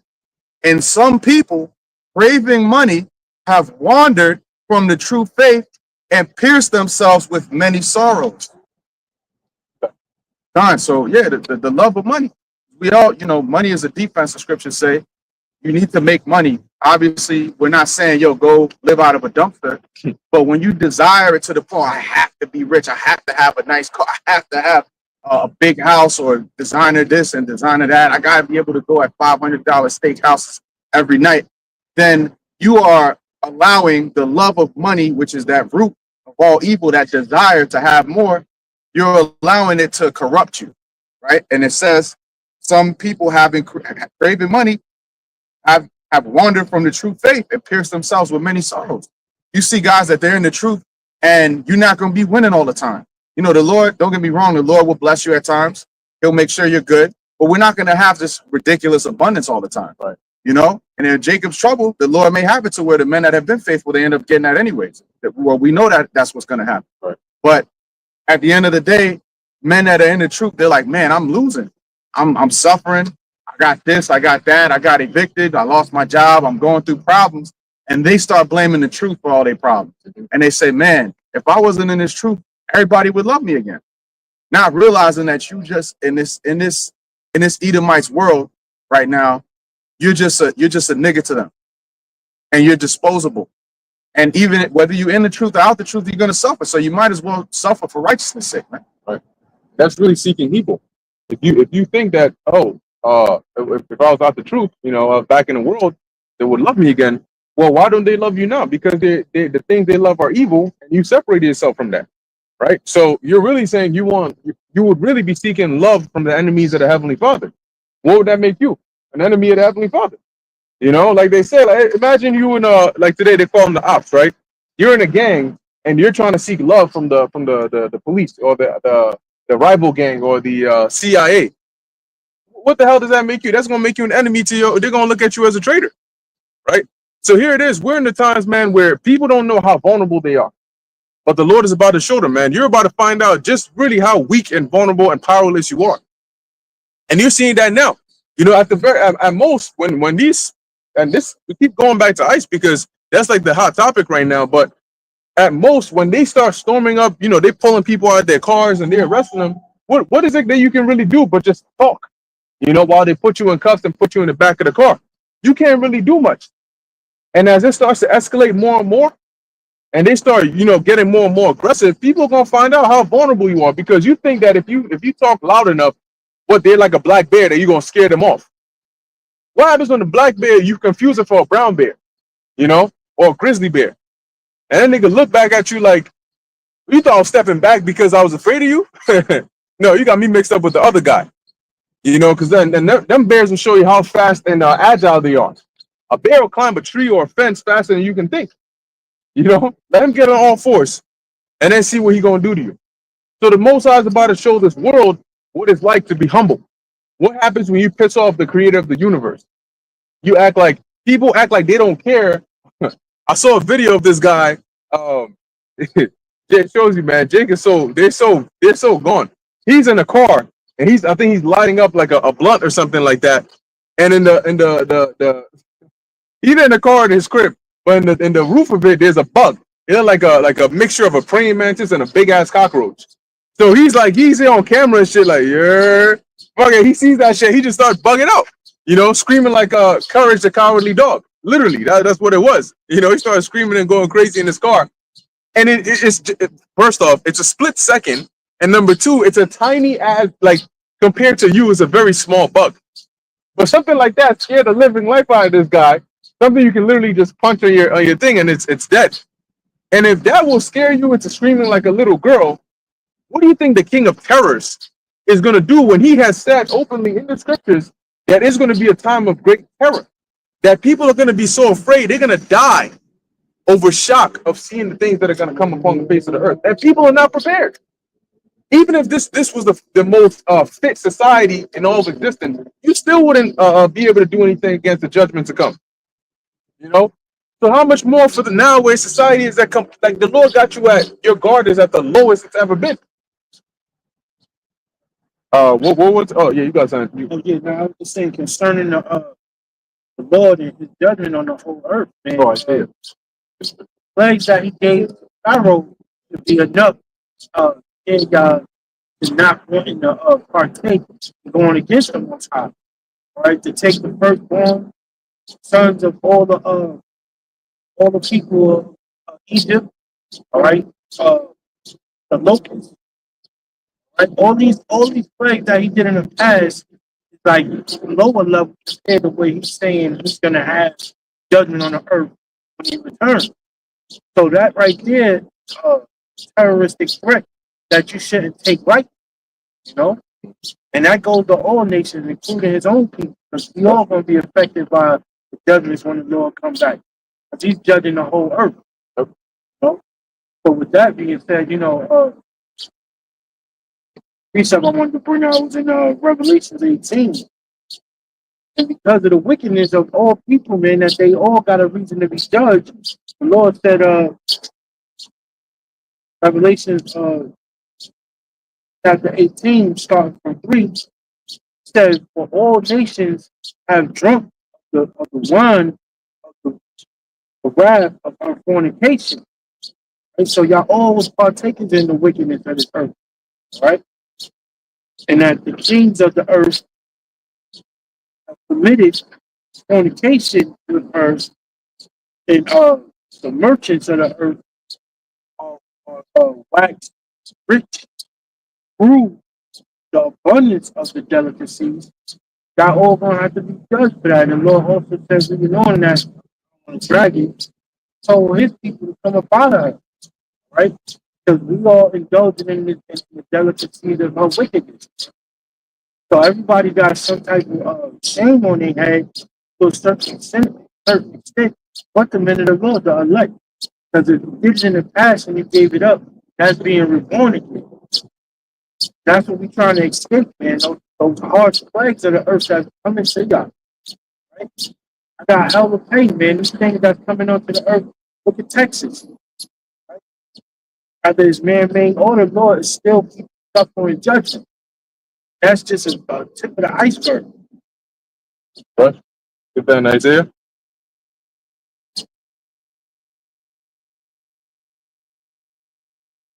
Isaiah chapter 30 and verse 1. Woe to the rebellious children, saith the Lord. Right, and who is that? That's the children of Israel. Why does it say woe to the rebellious children? Because they don't want to hear anything the Lord has to say. Every instruction the Lord gives them, they rebel against it. He tells them, don't do this, and that's exactly what they want to do. That's why the people of the Lord look like the way they do today. Your women wouldn't be suffering these curses if they hadn't rebelled. And your men wouldn't be suffering these curses either if you hadn't rebelled. So woe to the rebellious children, stiff-necked and hard-headed, never want to listen to anything. Go ahead. But hold on. This one, I'm saying this jokingly. Remember, we're all God's children now, according to Christians. Oh, right. It pertains to everybody now. So y'all all can get it. Mm-hmm. That's true. How silly of me to get that. Go ahead. Woe to the rebellious children, saith the Lord, that take counsel, but not of me. Right. They take counsel, but not of me. So when it comes to because where's the counsel of the Lord? What? By his prophets, right? But what they would believe and what they want to do is not of the Lord. So as these things are coming upon the face of the planet Earth, and the counsel of the Lord says, hey, repent, right? Like you're doing things that are going to mark you as a target when these calamities come upon the face of the earth. Stop doing those things so you're no longer a target. And when these things come, you can be safe. They say, nah, I'm all right. I don't believe that what you're saying is going to happen. So I'm going to keep doing what I want to do. I've been doing it for all these years. Don't come and tell me how to live my life. So they'll take counsel from their friends. They'll take counsel from Esau. They'll take counsel from the TV. They'll take counsel from a freaking witch, you know? But when it comes to the word of the Lord, they won't take counsel there. Look, people are more likely to take counsel from a tarot card reading than from the Bible. And yet they call themselves Christians or a God-fearing country or a nation. If you tell a woman, hey, maybe the way you're dressed is not a good idea, given how bad things have been getting nowadays, people, especially women, are very vulnerable. So be careful, don't leave dressed like that because you might attract the wrong attention. They don't want to hear that because in their mind, you're controlling. I want to wear what I want to wear. Okay, you go in there, something happens to you, and now it's never your fault. It's the person's fault for not controlling himself. If you go into a hungry lion's den and it starts to tear your ass up, it starts to shred ass, right? Is it the lion's fault or is it your fault for being in there? No, it's the lion's fault for not having self-control. You got it. That take counsel, but not of me, and that cover what they're covering, but not of my spirit, that they may add sin to sin. Yeah, so they cover with a covering of wickedness so they can add sin onto sin. And they block their minds from the righteousness of the Lord so that they can continue and try to alleviate that because your conscience would eat you alive when you do wickedness. But Esau has been able to desensitize that to where now it's not a thing that bothers them anymore. So why does it say woe unto you? Now let's go into 2nd Ezra 16.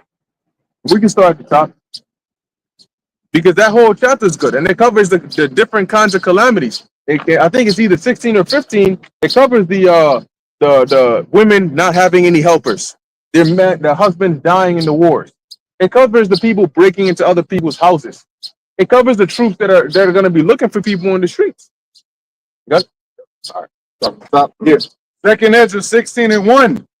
Woe be unto thee, Babylon and Asia.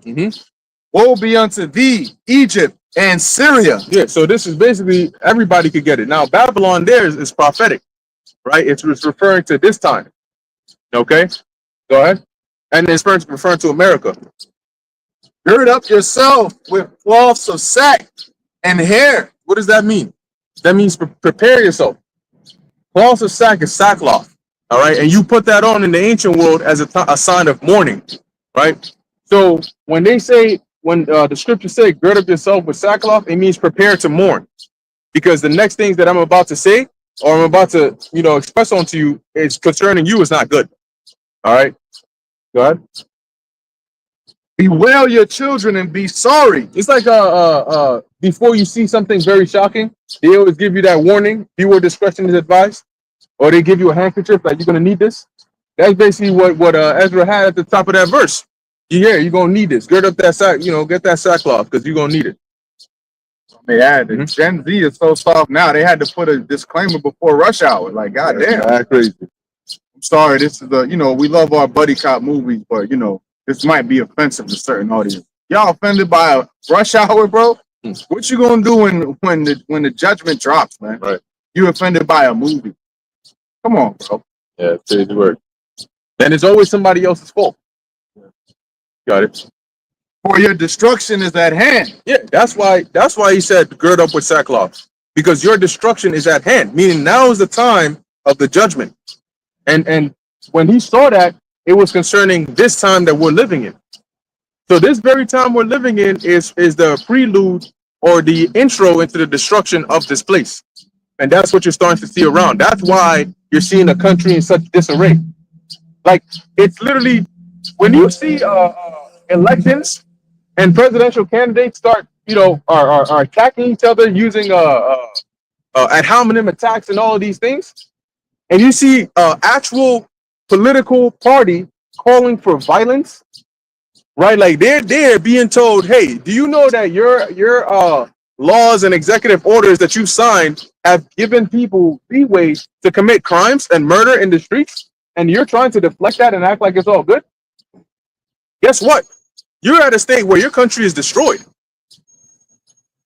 Right? A sword is sent upon you, and who may turn it back? Who sent that sword? The Most High. So that sword, it's not like a giant sword is coming from heaven, but that sword represents destruction that the Lord is sending upon this place, and nobody's going to be able to deflect it or to stop it. Go ahead. A fire is sent among you, and who may quench it? Same concept. So the Lord is sending destruction, and there's nobody that's going to be able to stop it. So you don't ever hear us saying, teaching you ways you can stop the destruction from coming. You don't ever hear us saying that. You ever came up here and we're trying to explain to you how you can stop the destruction from coming? Hell no. The salvation isn't about stopping destruction. Okay? Salvation is about the Lord delivering you from that destruction. Yeah, I was gonna mention what you just said. It reminded me of Terminator 3: Rise of the Machines, and as the character John Connor is giving like the outro speech of the movie, the entire movie they were trying to prevent, Judgment Day, which is the nukes going off and things like that. But he says at the end of the movie, we weren't meant to prevent Judgment Day. We were meant to survive it. Oh, exactly. Good. 2nd Ezra 16:4-5. Plagues are sent unto you, and what is he that may drive them away? I remember I was telling somebody about the MOTB, right? And I mean, I kept it very light. Like I was explaining, like, yo, how they lock things down during the CB, and you couldn't do X, Y, and Z without it. The MOTB is going to be much worse.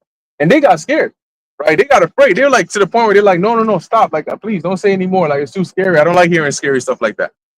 And then in my head, I was like, yo, the world has become so weak. Like in the I think Ezra said that, right? The earth shall become weaker through age.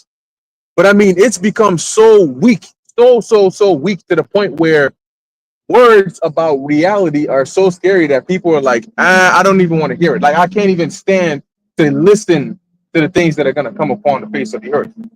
If you can't stand to even hear about the future that's coming for this place, knowing very well that when it happens, you have no choice but to live in it, you're preparing yourself to fail. Because now your mind is actually going to be in a very, it's going to be in a total shock. Hearing this is bad enough, but having no clue what's about to happen and being hit with it out of nowhere, and the scripture says a time like never before, people are going to be in a mental shock. Like, I can't believe that just happened in front of me. Like, I can't believe, and then they're going to start melting down, because they're going to wonder in their minds, wait, like, this doesn't make sense. It can't. Like last week, I just came back from a trip. I was on vacation. You know, I was drinking pina coladas. It was like good. And now it's like my family's dead. People are getting shot. There's screams everywhere. I just can't. I can't. And they just bug out. Now they in the corner somewhere, you know, just bugging out, shaking their heads, bugging. You know, it can't be real. Stop it. And they're screaming and shit. Bro, get it together, man. But they can't because they're in shock. Because their mind, it wasn't ready for it. That's going to be enough to just take some people out completely. The way they just start, you know, talking to themselves. What's going on? This is crazy. No, it can't be real. No, it's not real. Like, they just start bugging out. That's when you're gonna get the Wisdom of Solomon 17 tree. Oh, yeah. See, that whole chapter is gonna be like that chapter on steroids, man. Mm-hmm. Because the Lord did it to Egypt, and that's not even the most hated nation that the Lord hates the most. Right. That's Ham. He hates them too. Especially them Egyptians that oppressed us. But you Edomites, you're the most hated. And now it's time for him to get his lick back against his ex-wife, which is the nation of Israel, you know, which is the rest of the nation of Israel that transgressed and betrayed him. You know, imagine you had an opportunity. This woman betrayed you on the highest level on camera, and you have a chance at vengeance.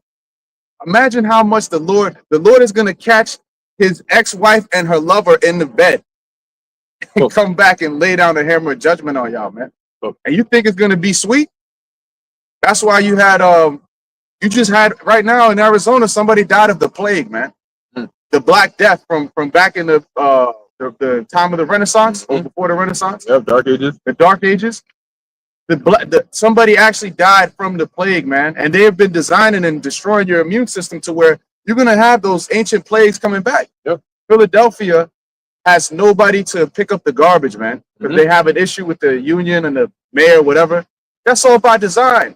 That's what led to the plague initially, because it was poor maintenance and sanitation. Yep. You see? So they're going to bring that shit back, especially to them Democrat cities. And who's the ones that lives there the most? Jake. So them plagues are coming. 2 Ezra 16:6. May any man drive away an hungry lion in the wood? The answer is no, right? Unless you're Samson or King David. But the average individual, you're not driving away a hungry lion if it pops out on you. Lions are very chill when they're good. They just lay there, you know. But when they're hungry, they go hunting. And if you present yourself to them, they will kill you. Got it? Oh, Salakia. May any man drive away an hungry lion in the wood, or may one quench the fire in stubble? You can't, right? First off, stubble is when you harvest and you hit them on the threshing floor, the husk. You know how quick those burn? It's like taking one thin sheet of paper, lighting it on fire, and trying to quench the fire. It is not happening. And this is how the chances of you stopping the destruction that's coming to this place is likened to you trying to stop paper that's already being burnt. Yeah. Got it? May one turn again the arrow that is shot of a strong archer. You can't do that unless you can change or bend the laws of physics. You can't do that. Okay, and the arrows were ancient, the bullets of the ancient world. They move very fast. So just like nobody can stop these things from coming, go ahead. The mighty Salakia, the mighty Lord sendeth the plagues, and who is he that can drive them away? There you go. So if you want to know why these things are happening, the Most High, the one you call God, Jehovah, Yahweh, he's the one who's sending these plagues, from people dying of starvation to different diseases to even putting the ideas into these world leaders' minds, into Trump's minds, to set these into the judges' minds to agree and pass certain laws. The Most High is putting that into their mind to bring about a certain scenario or situation for judgment upon the earth. You got it? A fire shall go forth from his wrath, and who is he that may quench it? So the Most High is angry right now, and that fire represents his judgment that he's going to bring. And there's nobody that's going to be able to stop the judgment of the Lord. Okay? There's no countering it. There's no stopping it. Go ahead. He shall cast lightnings, and who shall not fear? He shall thunder, and who shall not be afraid? Mhm. The Lord shall threaten, and who shall not be utterly beaten to powder at his presence? So just the presence alone of the Lord can grind you down to powder. And guess what? That's going to happen literally when Yahushua comes back. Because when them lasers start zapping people, they're going to disintegrate. Just like that. Gone, gone, gone, gone, gone. Yeah, like World of Worlds. 1 second you're running, the next second is just your clothes in the air. You know? Go ahead. The earth quaketh, and the foundations thereof. That's an earthquake. Go ahead. The sea ariseth up with waves from the deep, That's your tsunamis. Go ahead. and the waves of it are troubled, Mhm. and the fishes thereof also. Yeah, because look at what's going on in Texas, right? With those floods and all that. And now that's like, we know Esau has the technology to manipulate that, but it's still elements, right? Esau's not creating elements, he's just manipulating elements. And those elements are still created of the Lord anyway. But it goes to show you how essential water is to life. That same thing, I think there's a scripture that says that there are certain things that are evil to the ungodly, but those same things are basically good and useful to the godly, right? Because water is useful for us, but that same water can cause that much destruction. And all it is just water. You look at tornadoes and stuff like that, and you see it's air. But if you didn't have air with oxygen in it, you would die. So just as much as you need air, that same air can kill you. Hey, same thing with fire. Hmm? Fire is a destructive force, man. But you need it to stay warm in the winter. You need it to cook. All right. Without that giant ball of fire up in the heavens, which is the sun, hey, all life would cease. It would freeze. Control and it's uncontrolled. Exactly. Same way we control the water in this bottle right here. Same water that can rise up. That's the cool about it. I think I'm not. You got it? Yeah, I got a quick point to when you were talking about, you were telling the chick and then she was telling you to stop. Oh yeah. Yeah, so in Egypt, when they were getting hit with the plagues, I'm pretty sure that they were living their regular everyday lives until they got hit. Because like if they knew what was about to happen to them in every single detail, then the scriptures wouldn't say that their hearts were failing them because of fear. Yep. Yeah, that's smart. And that's how bad it is that you can know it ahead of time and you still get cooked. Like you know how bad it's gonna be, and yet when you see it, nothing could have prepared you for that. And I mean, there's situations like that where it's like you literally get cautioned. You get told, yo, it's horrible, it's crazy. Like people tell you like, yo, don't watch this movie, it's traumatizing. And you're like, all right, let's see how bad can it be. And you watch that shit, now you're like, oh, like I need a therapy to get over that. Yeah. Crazy. Yeah. Oh, go ahead, my bad. Testimony about that, because I used to have a friend of mine. Funny, he's a so-called Haitian, right? Growing up in the world, and he ended up being an accountant, which is funny, right? But he was a very squeamish dude. But the dude was like 6'3", but he was like easily like he'll get the ick, or like he'll be, his mind will get fucked up easily.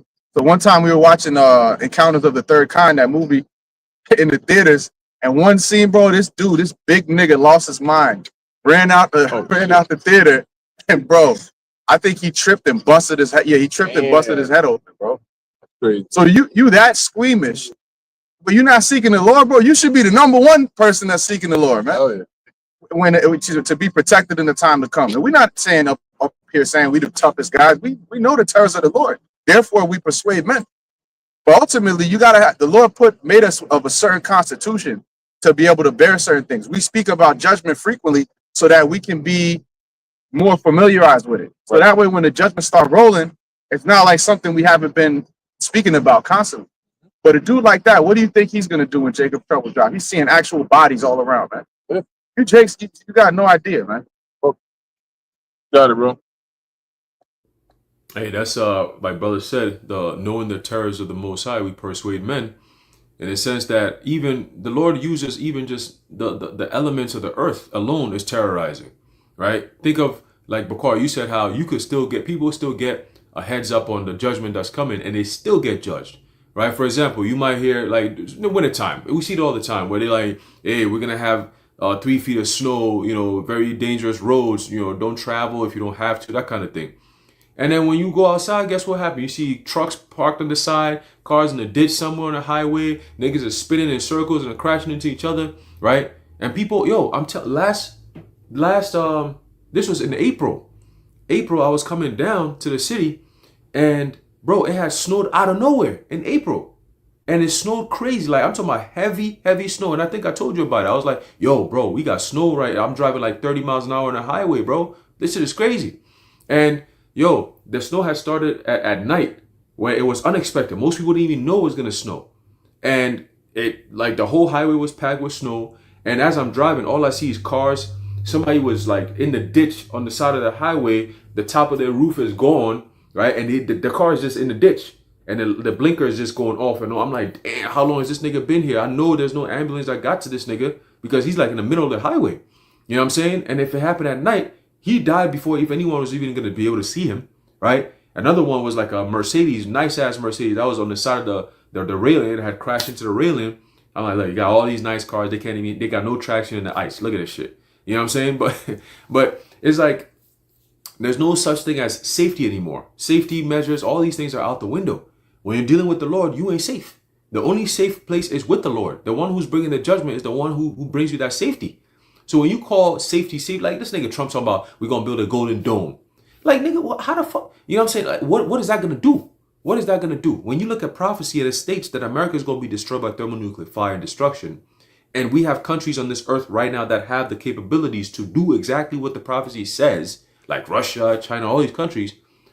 Why would anyone sit around and say, let's do everything in our power to stop this from happening when it's already happening? You're not going to stop it, bro. America's destruction is inevitable. You can spend $500 trillion on building America to make it a dome. The Lord is still going to destroy it. It ain't nothing about it. Okay? So the point is, people can still be prepared for the judgment of the Lord, and you're still going to get judged without remedy, without mercy, with nothing. Okay? We've seen it before. We've seen it time and time again. All right? Very soon, the world will see it. Then you're going to see the power and the majesty and the glory and the terror of the Heavenly Father. You want to talk about, terrorist groups and all that? The ultimate terror is the Heavenly Father himself. All right? And his terror, his terroristic acts is going to be felt around the whole entire world. All right? The Heavenly Father is the number one terrorist, and nobody, you can't do shit about that. He's a terrorist you can't stop. Now what? That's why he's called one of his names is Al-Ashadia, right? Al-Ashad meaning what? A terrible demon-like power. Okay? Terrible. Okay? So when the Lord strikes, like the scripture says, the Lord had the Lord has spoken, who shall but beaten to powder, some to that effect, right? So when the Most High strikes, if you incite, you're done. It's over with. Okay? When you look at just nature alone, and that alone is frightening enough, how much more the one who created it? Like, what's going on in that head over there? You know what I'm saying? That's why it says, for my ways are not your, no, he said, for my thoughts are not your thoughts, neither are your ways my ways, saith the Lord. Okay? So when the hell starts breaking down, bro, people be thinking, oh, if there's a God, how can you let this kid die? And all these different, there's a God, but you niggas act like there is no God. So what the fuck you think he's going to do?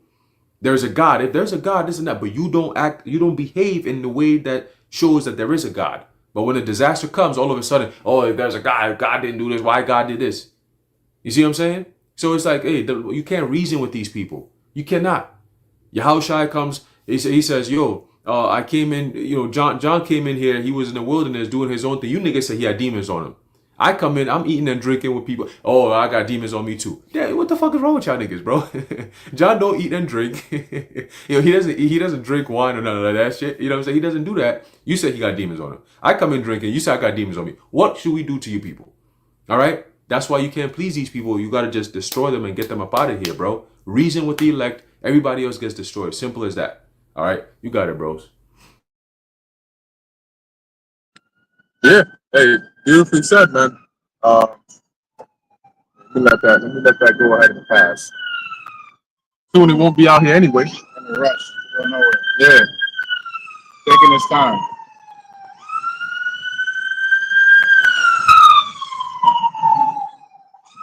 Emergency. Yeah. It's interesting is like those it's people that are operating those. And you know, when all hell breaks loose, the same way you're not gonna go down to your job because it's chaotic out there and you gotta stay home and protect your family, they're not gonna come out and do their job. So those sounds, you're not gonna be hearing too much of those anymore. Like in the movie World War Z, where the cop was up in the store and the main character, he thinking the cop is coming to arrest him. So he sees the cop, he got his hands up while everybody else is robbing the store. The cop comes, this nigga here. The cop is robbing the store with the guy. You know what I'm saying? He's like, yo, bro, nobody's here to. I'm gonna arrest you and take you where? Who do you think is at the precinct? Do you think people at the precinct right now? So that's about to be reality. But I wanted to say that to the point that you were making, Aharon, you know, really what it is pain. That's what it comes down to. It's pain. Pain is really the best communicator. You know. Some people understand through words, but most people here, they need pain to reset their minds again. And I say that because I was watching a video and there was a guy, and what you see in the clip is it's him and there's chick in his car, right? And the story is that the chick ended up cheating on him. And I think he went and basically did it back or something like that. But anyway, she was mad because she got caught and he exposed her and he's pissed off. So she's texting. I think she took his phone and she starts texting his family, his father and shit, saying like speaking explicit. You know, talking about like, you know, is it okay for my girl to cheat or for me to go and cheat with some other girl, my girl? She's saying all this random shit at that very moment. So he's driving and he opens his watch to send a voice note to say, yo, that's not me. She got my phone right now. This demon grabs the steering wheel and starts turning that shit while they're driving on the highway. And he's like, yo, what the hell? And then boom, the car crashes. Car crashes and her bitch ass, now she's like, yo, fixing her hair and shit, just sitting there. And you can see on her face, no remorse. No account, nothing. She's just there. He's like, yo, I just got this car. Oh my God, bro. They weren't hurt, but his car was all damaged and messed up and shit. Now, because none of them were hurt, she still had that pride in her. She still had that no remorse, that like, yeah, well, this is what happens when you try to spoil my plan. But let's say the car crashed and the airbag freaking blew her front whole teeth out, you know, or the door pierced her side or some shit and she was in pain. That would have changed the whole scenario. Then she would have been like, all right. Or if that shit crashed and he died and she was still alive, that's when it's like, oh shit, like what the hell did I do? But because nothing, you know, the car crashed, but nobody got hurt, it still didn't register in her mind that, you know, what you just did is crazy and out of pocket, right? So when this calamity comes, one of the main things the Lord is hitting people with is pain. In Isaiah 13, it says, pangs and sorrows shall take hold of them. They shall be in what? In pain, not in pleasure, right? In pain as a woman in travail. That's what the scriptures liken your feeling that you're going to be feeling in these times too. So when people are crying on social media, what are they going through? Pain. People are bugging out in their cars. What are they going through? Pain and a mix of demons. Okay. But that's going to be the main theme. It's going to be pain and suffering. And how I said, the beginning of sorrows. Sorrows are not pleasurable, especially now when you're going through it. So anyway, let's jump back to 2 Ezra 16. And we'll jump to the interesting part. Let me see if I can find it. There's a part in there that mentions them. The burning wrath of the great multitude. Yeah, but a little above that is Their inventions. no. Let's start at 18, and then we'll jump around. Oh, okay. 2 Ezra 16 and 18. The beginning of sorrows and great mournings. The beginning of famine and great death. The beginning of wars, and the powers shall stand in fear. Yeah, so that's what we're seeing now. We're seeing the beginning of these things, but people they think that because it's the beginning, it's not what you said it was going to be, right? You said it was going to be famine. You said people were going to be starving. Well, you're seeing the beginning of that. It doesn't just happen overnight, right? It's the food goes to the point where it starts getting real bad. So the Lord is like tightening the grip slowly and slowly and slowly. And you think, oh, it's like somebody puts you in a chokehold, right? And they haven't actually started squeezing yet, and you're already getting cocky. Oh, that's it. This is what everybody's passing out over. And then they start tightening it, and that's when you're like, oh no, what's going on? But then now you pass out. So that's what's happening, right? These are the beginning of these things, the beginning of famines. These people ain't never experienced a famine before. They've never had to. They eat so much, they overeat. You know, like they eat. People nowadays don't eat when they're hungry or eat when their body needs it. They eat just because they feel like eating. Eating has become like a leisure activity. You know, like I feel like eating. You know what? Let me get something. Let me see what's in the fridge. You know, and you know very well you're in no shape to be opening up that fridge. There's certain people where they gotta like you know, formulate the fridge in a way where like you can only open it 3 times a day. You know, the fridge got a camera and looks at your body shape. You know, you're not qualified to open meat right now. Go, nah, dog. Go to the treadmill and then come back. Man. Because you got people that they just beat it. You know, you're like, yo, is this like for the family? Nah, this is just for this one person. This is this doctor where these fat people go through and they try to get, man, the world is so messed up. You get so fat, you try to go get operation done so you can look good. So you wanna have your cake and eat it too. It don't work that way. And like that Edomite man who was on the bus, he got caught cheating. He was on the bus with his wife, and this Jake woman pulled up, and she's like, "Yo, you don't recognize me?" And he's out here trying to ignore her and shit. He ended up losing both of them. And then he got mad at the guy, the person behind him recording.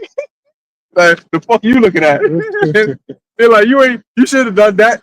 You can't have your cake. And he said, yeah, I can't have my cake and eat it too. And I ate both that cake. Yeah, he was all mad and shit.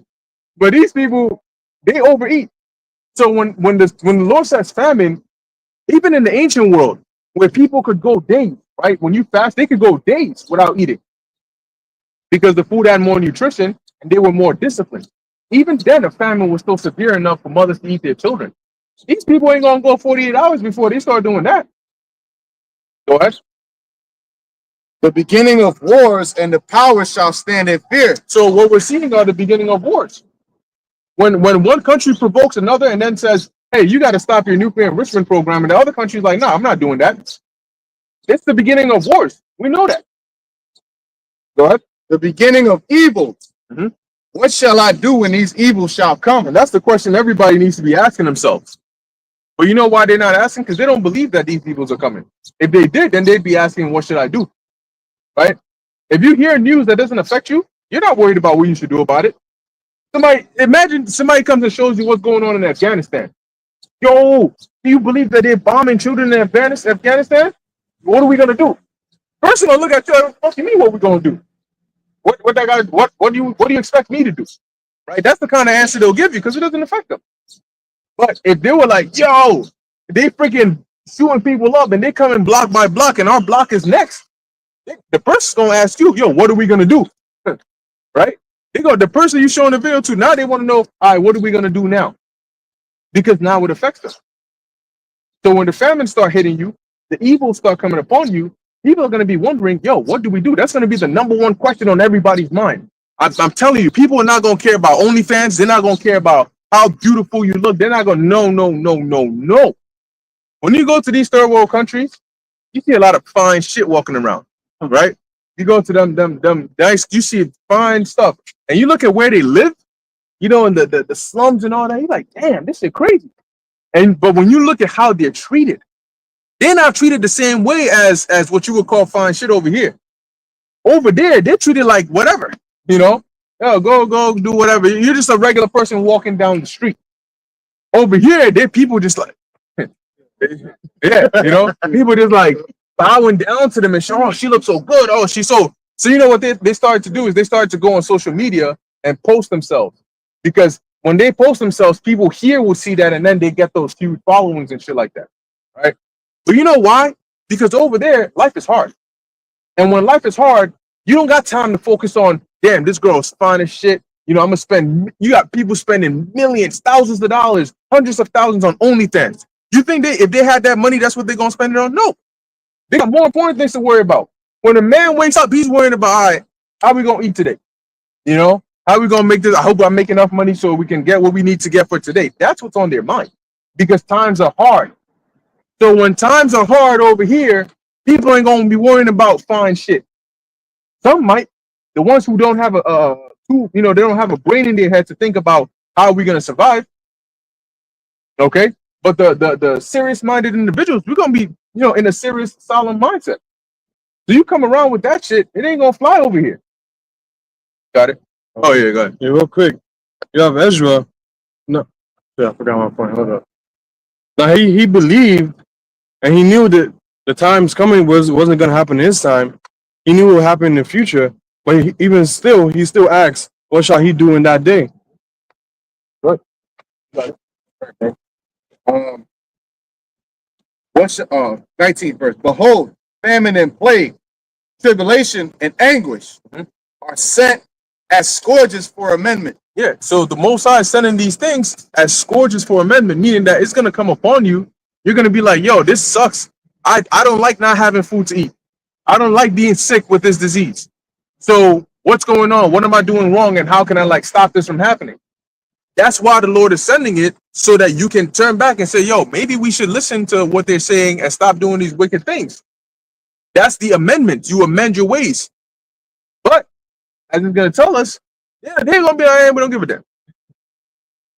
Hey, just to add to you see glimpses already, and this is the first summer of Nero Trump's second term, right? What? Second term. So you already seeing glimpses of Jacob's trouble, man. ICE clashing with the state forces. Babylon is literally falling apart right before your eyes, but everybody's saying, don't even worry about them fires over there. Don't even worry about them riots over there. Yo, just keep living your best life. The party's over here. Fuck all that. Literally down the street, niggas are rioting. Federal forces are clashing with state forces, but you worried about, yo, where the warehouse party at? We out. Yo, where the pool party? Yo, we out to the beach. Where the hell is that? Yep. Your priorities are all the way messed up. So when that time comes, man, and if it's getting bad now, how do you think this is going to play out year 2, year 3 of this man's presidency? Hey, man, it's just getting exciting now. Yeah, and the spirits turn up in the summer too, because it's hot. Right? Go ahead. But for all these things, they shall not turn from their wickedness. See? So isn't the Lord justified in bringing the plagues that he's going to bring?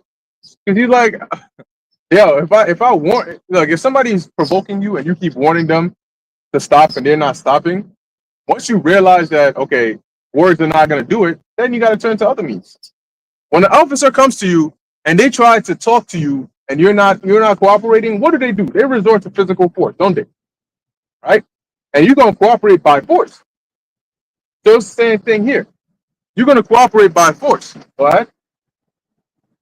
Nor be always mindful of the scourges. So they're not going to mend their ways, and they're not going to be mindful of the scourges. They're not going to say, yo, maybe this is happening because we're wicked. When bad things happen here, nobody stops and says, hey, maybe this is happening because we're wicked. Or maybe this is happening because what we're doing is wrong. Even though they know what they're doing is wrong. And yet, it never dawns in anybody's mind that, hey, maybe this is why this is happening. And even when it gets worse and worse, they're never going to look at themselves and take accountability. Maybe we angered God. You got it? Right on cue. Behold, victuals shall be so good cheap upon earth that they shall think themselves to be in good case. And even then shall evils grow upon earth. Yeah, because they're going to be deceived. You're going to think, just like that peace and safety, as you're thinking, oh, things are getting better. Oh, we're still able to manage. Evils are growing. Evils are growing. Evils are growing. Right? Sword, famine, and great confusion. Yeah, the world as it looks today is in a much more chaotic state than it did a decade ago. And the world that was a decade ago was more chaotic than it did a decade before. Go ahead.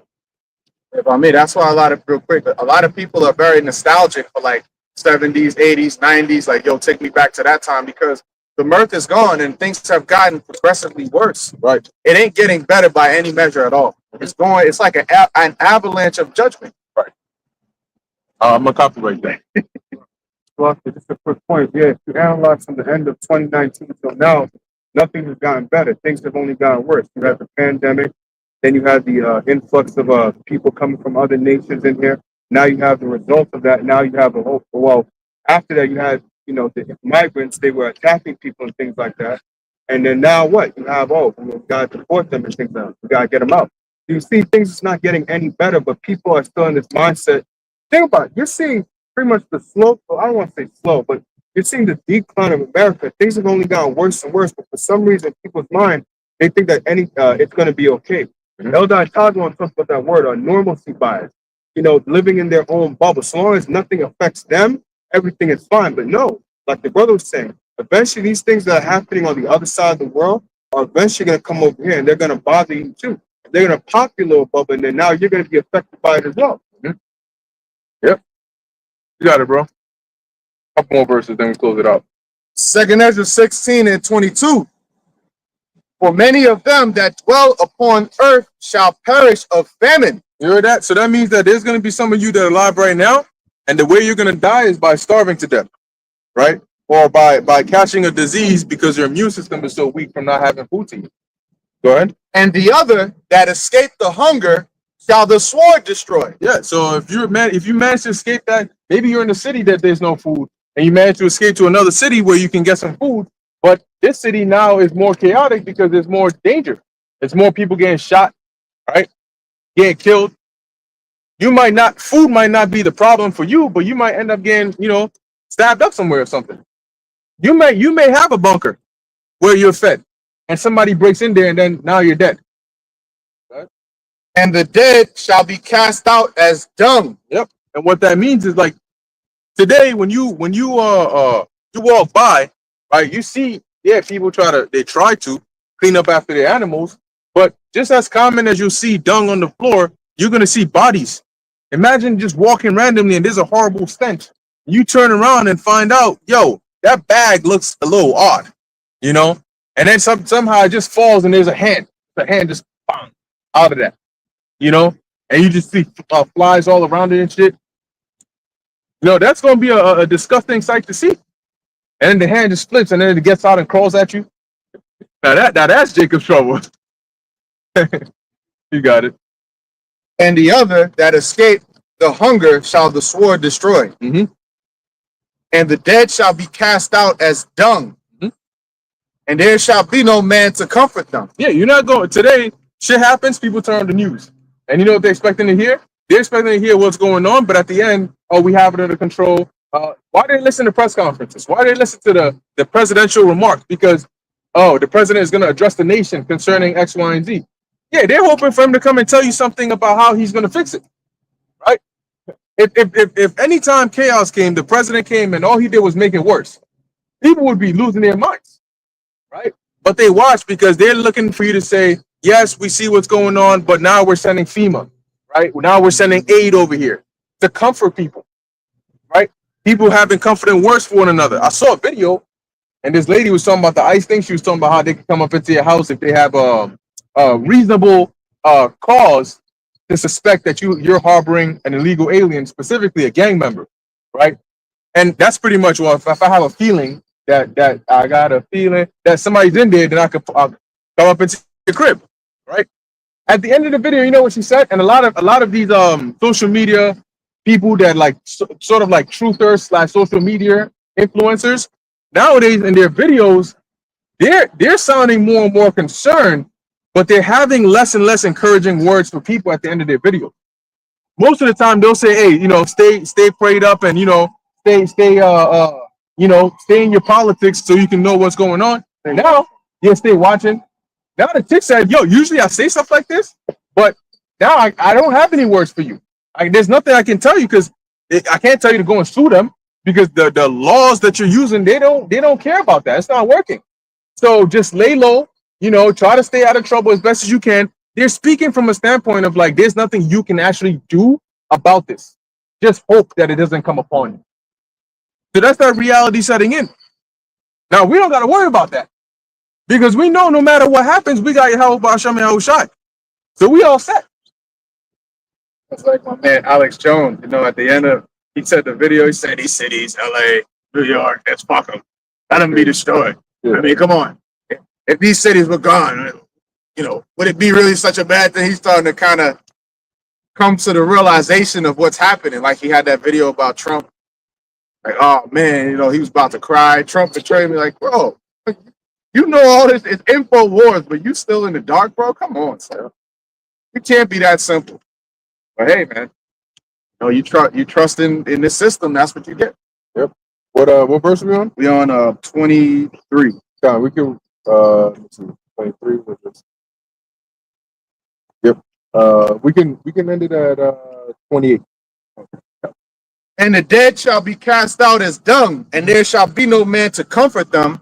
For the earth shall be wasted, and the city shall be cast down. Yeah, meaning that the cities that you live in now, that you're seeing people, people keep the cities looking the way they are because you're constantly moving.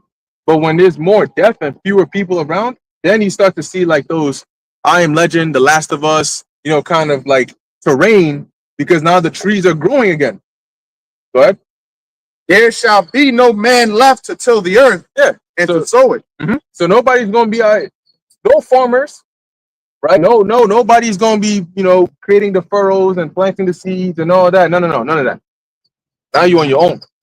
Go on.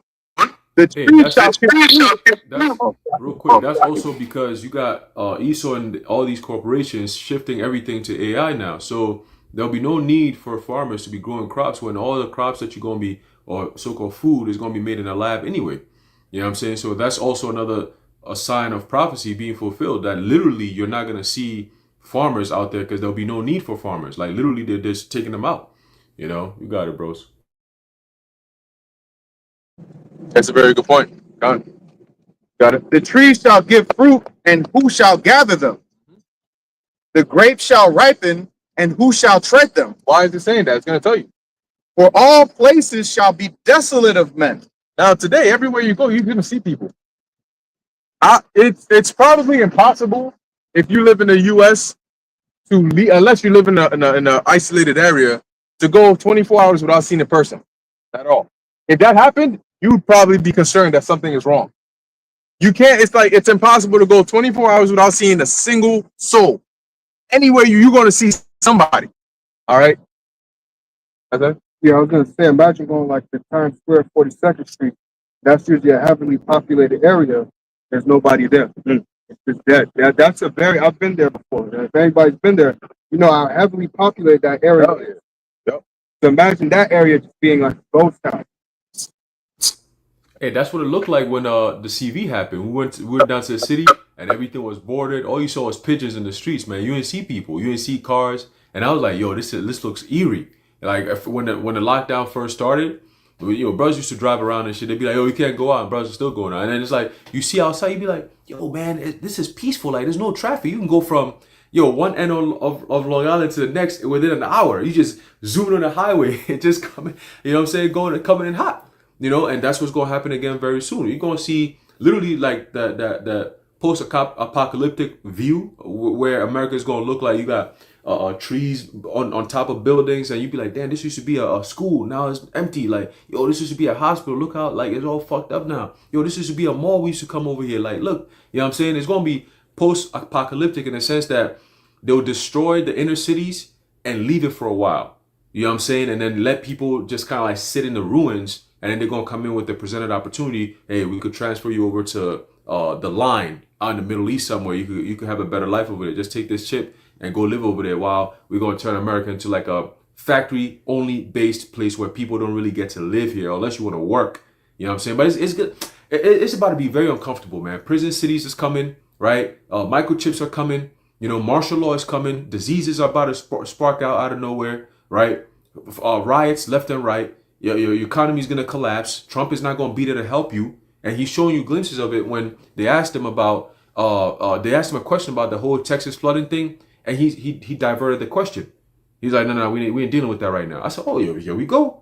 All right, so prepare for more of those kind of scenarios where you're looking for your government to help you. And they turn around and say, we don't got resources for you. We got resources for Israel and Ukraine. We got to give them more weapons. Who the fuck is you asking us for money when your tax dollars, we're using your tax dollars for other things to pay back the Federal Reserve and shit like that. It doesn't have anything to do with you. All right. And it's funny because you're still paying taxes, but the things that your taxes are supposed to be paying for, they're cutting those benefits out. So what's the point of paying taxes now? Right? Oh, we use them for healthcare. Well, they say, well, no, not everybody can get healthcare now. We're cutting them shits. Benefits, we're cutting them. Section 8, we're cutting them. Well, what's the point of paying taxes then? Right? But yet, you're going to still pay taxes because it's all robbery, man. But anyway, you got it, bro. Yeah, exactly like you said, man. But For of a city, 2nd Ezra 16 and 28, for of a city there shall be 10 left, and 2 of the field, which shall hide themselves in the thick groves and in the clefts of the rocks. yeah, because it's gonna, and that's literally common setting. Like in the book of Eli, you see that where you had that lady who was just like a setup. She acted like she was in the street. She was like she needed help and shit. And then anybody that went to help her, the gang popped up, robbed them and and shit like that. But yeah, you're gonna have cities. It's gonna be so scarce, because people are gonna be hiding. They're afraid, hiding in abandoned buildings. There's gonna be certain areas that look worse off than others. That people are gonna be trying to get from one area to another to the better areas. And some of them ain't gonna make it because they're not gonna be letting everybody in. You might end up in one of them zones, right? Because eventually that's pretty much what's gonna become. Different zones, and you gonna probably end up in one of them zones where you're like, how the hell did New York City turn into like a scene out of the Division video game? And that's when the rumors start coming around where it's like, yo, I heard it in New York there's this plague turning people like half dead and they eating people and shit. You got it. Remember a few years ago, the sister Yapa Ayesha, she might be on there right now actually. And she was saying how she had a dream, how she was with us, and it was with a bunch of people as well. And we went into like some store, and then we got provisions and things like that. And as soon as we left that place, the whole place turned dark and lifeless. And it was kind of like that where we were going, we're good. But then once we left that place, it became pretty much like a dead zone at that point. And that's a sign that that's how the Lord is going to be dealing with the elect. All right, when the time comes that, of course, no matter what state you may be in, what country you may be in, right? Once all hell breaks loose, the Lord He's going to give you provision. Don't marvel if you walk into a man that you think, oh, that's a man of the Lord, It might be an actual angel. You know what I'm saying? Just like the story of Tobias, right? Tobias was walking with an angel the whole time, but he just thought it was just another one of his relatives, a brother. Oh, yo, And it made sense to him. It made sense to his pops and everything. You know what I'm saying? But, that's how it's going to be, where you're going to be around the men of the Lord and you're going to be protected in them days. If you happen to be around one of us or whatever the case may be, you're in the best case scenario because literally nothing can harm you. Nothing. Because you're protected by the spirit and power of Yahweh Bashmi Al-Shai. Around us, man, the Lord, we're going to be good. We're going to be fed. We're going to be sheltered. We're not going to worry about nothing. It's just going to be like just passing time until the Lord comes back. Meanwhile, the world, we're witnessing people suffering and shit, and we're good. Just like the time of Egypt and with Goshen and Egypt, right? Goshen was where the Israelites were at, and we were fine. We had electricity, we had light, we had food, we had everything. But the Egyptians were struggling. They were in darkness, thick darkness, where they were bugging out, So we're going to be witnessing these things. The Lord said he's going to plague this place like he did back ancient Egypt. You know what I'm saying? It's a modified version of it. Today's version where you're going to have artificial intelligence involved in that type of treatment that the Lord is going to be putting on this place, man.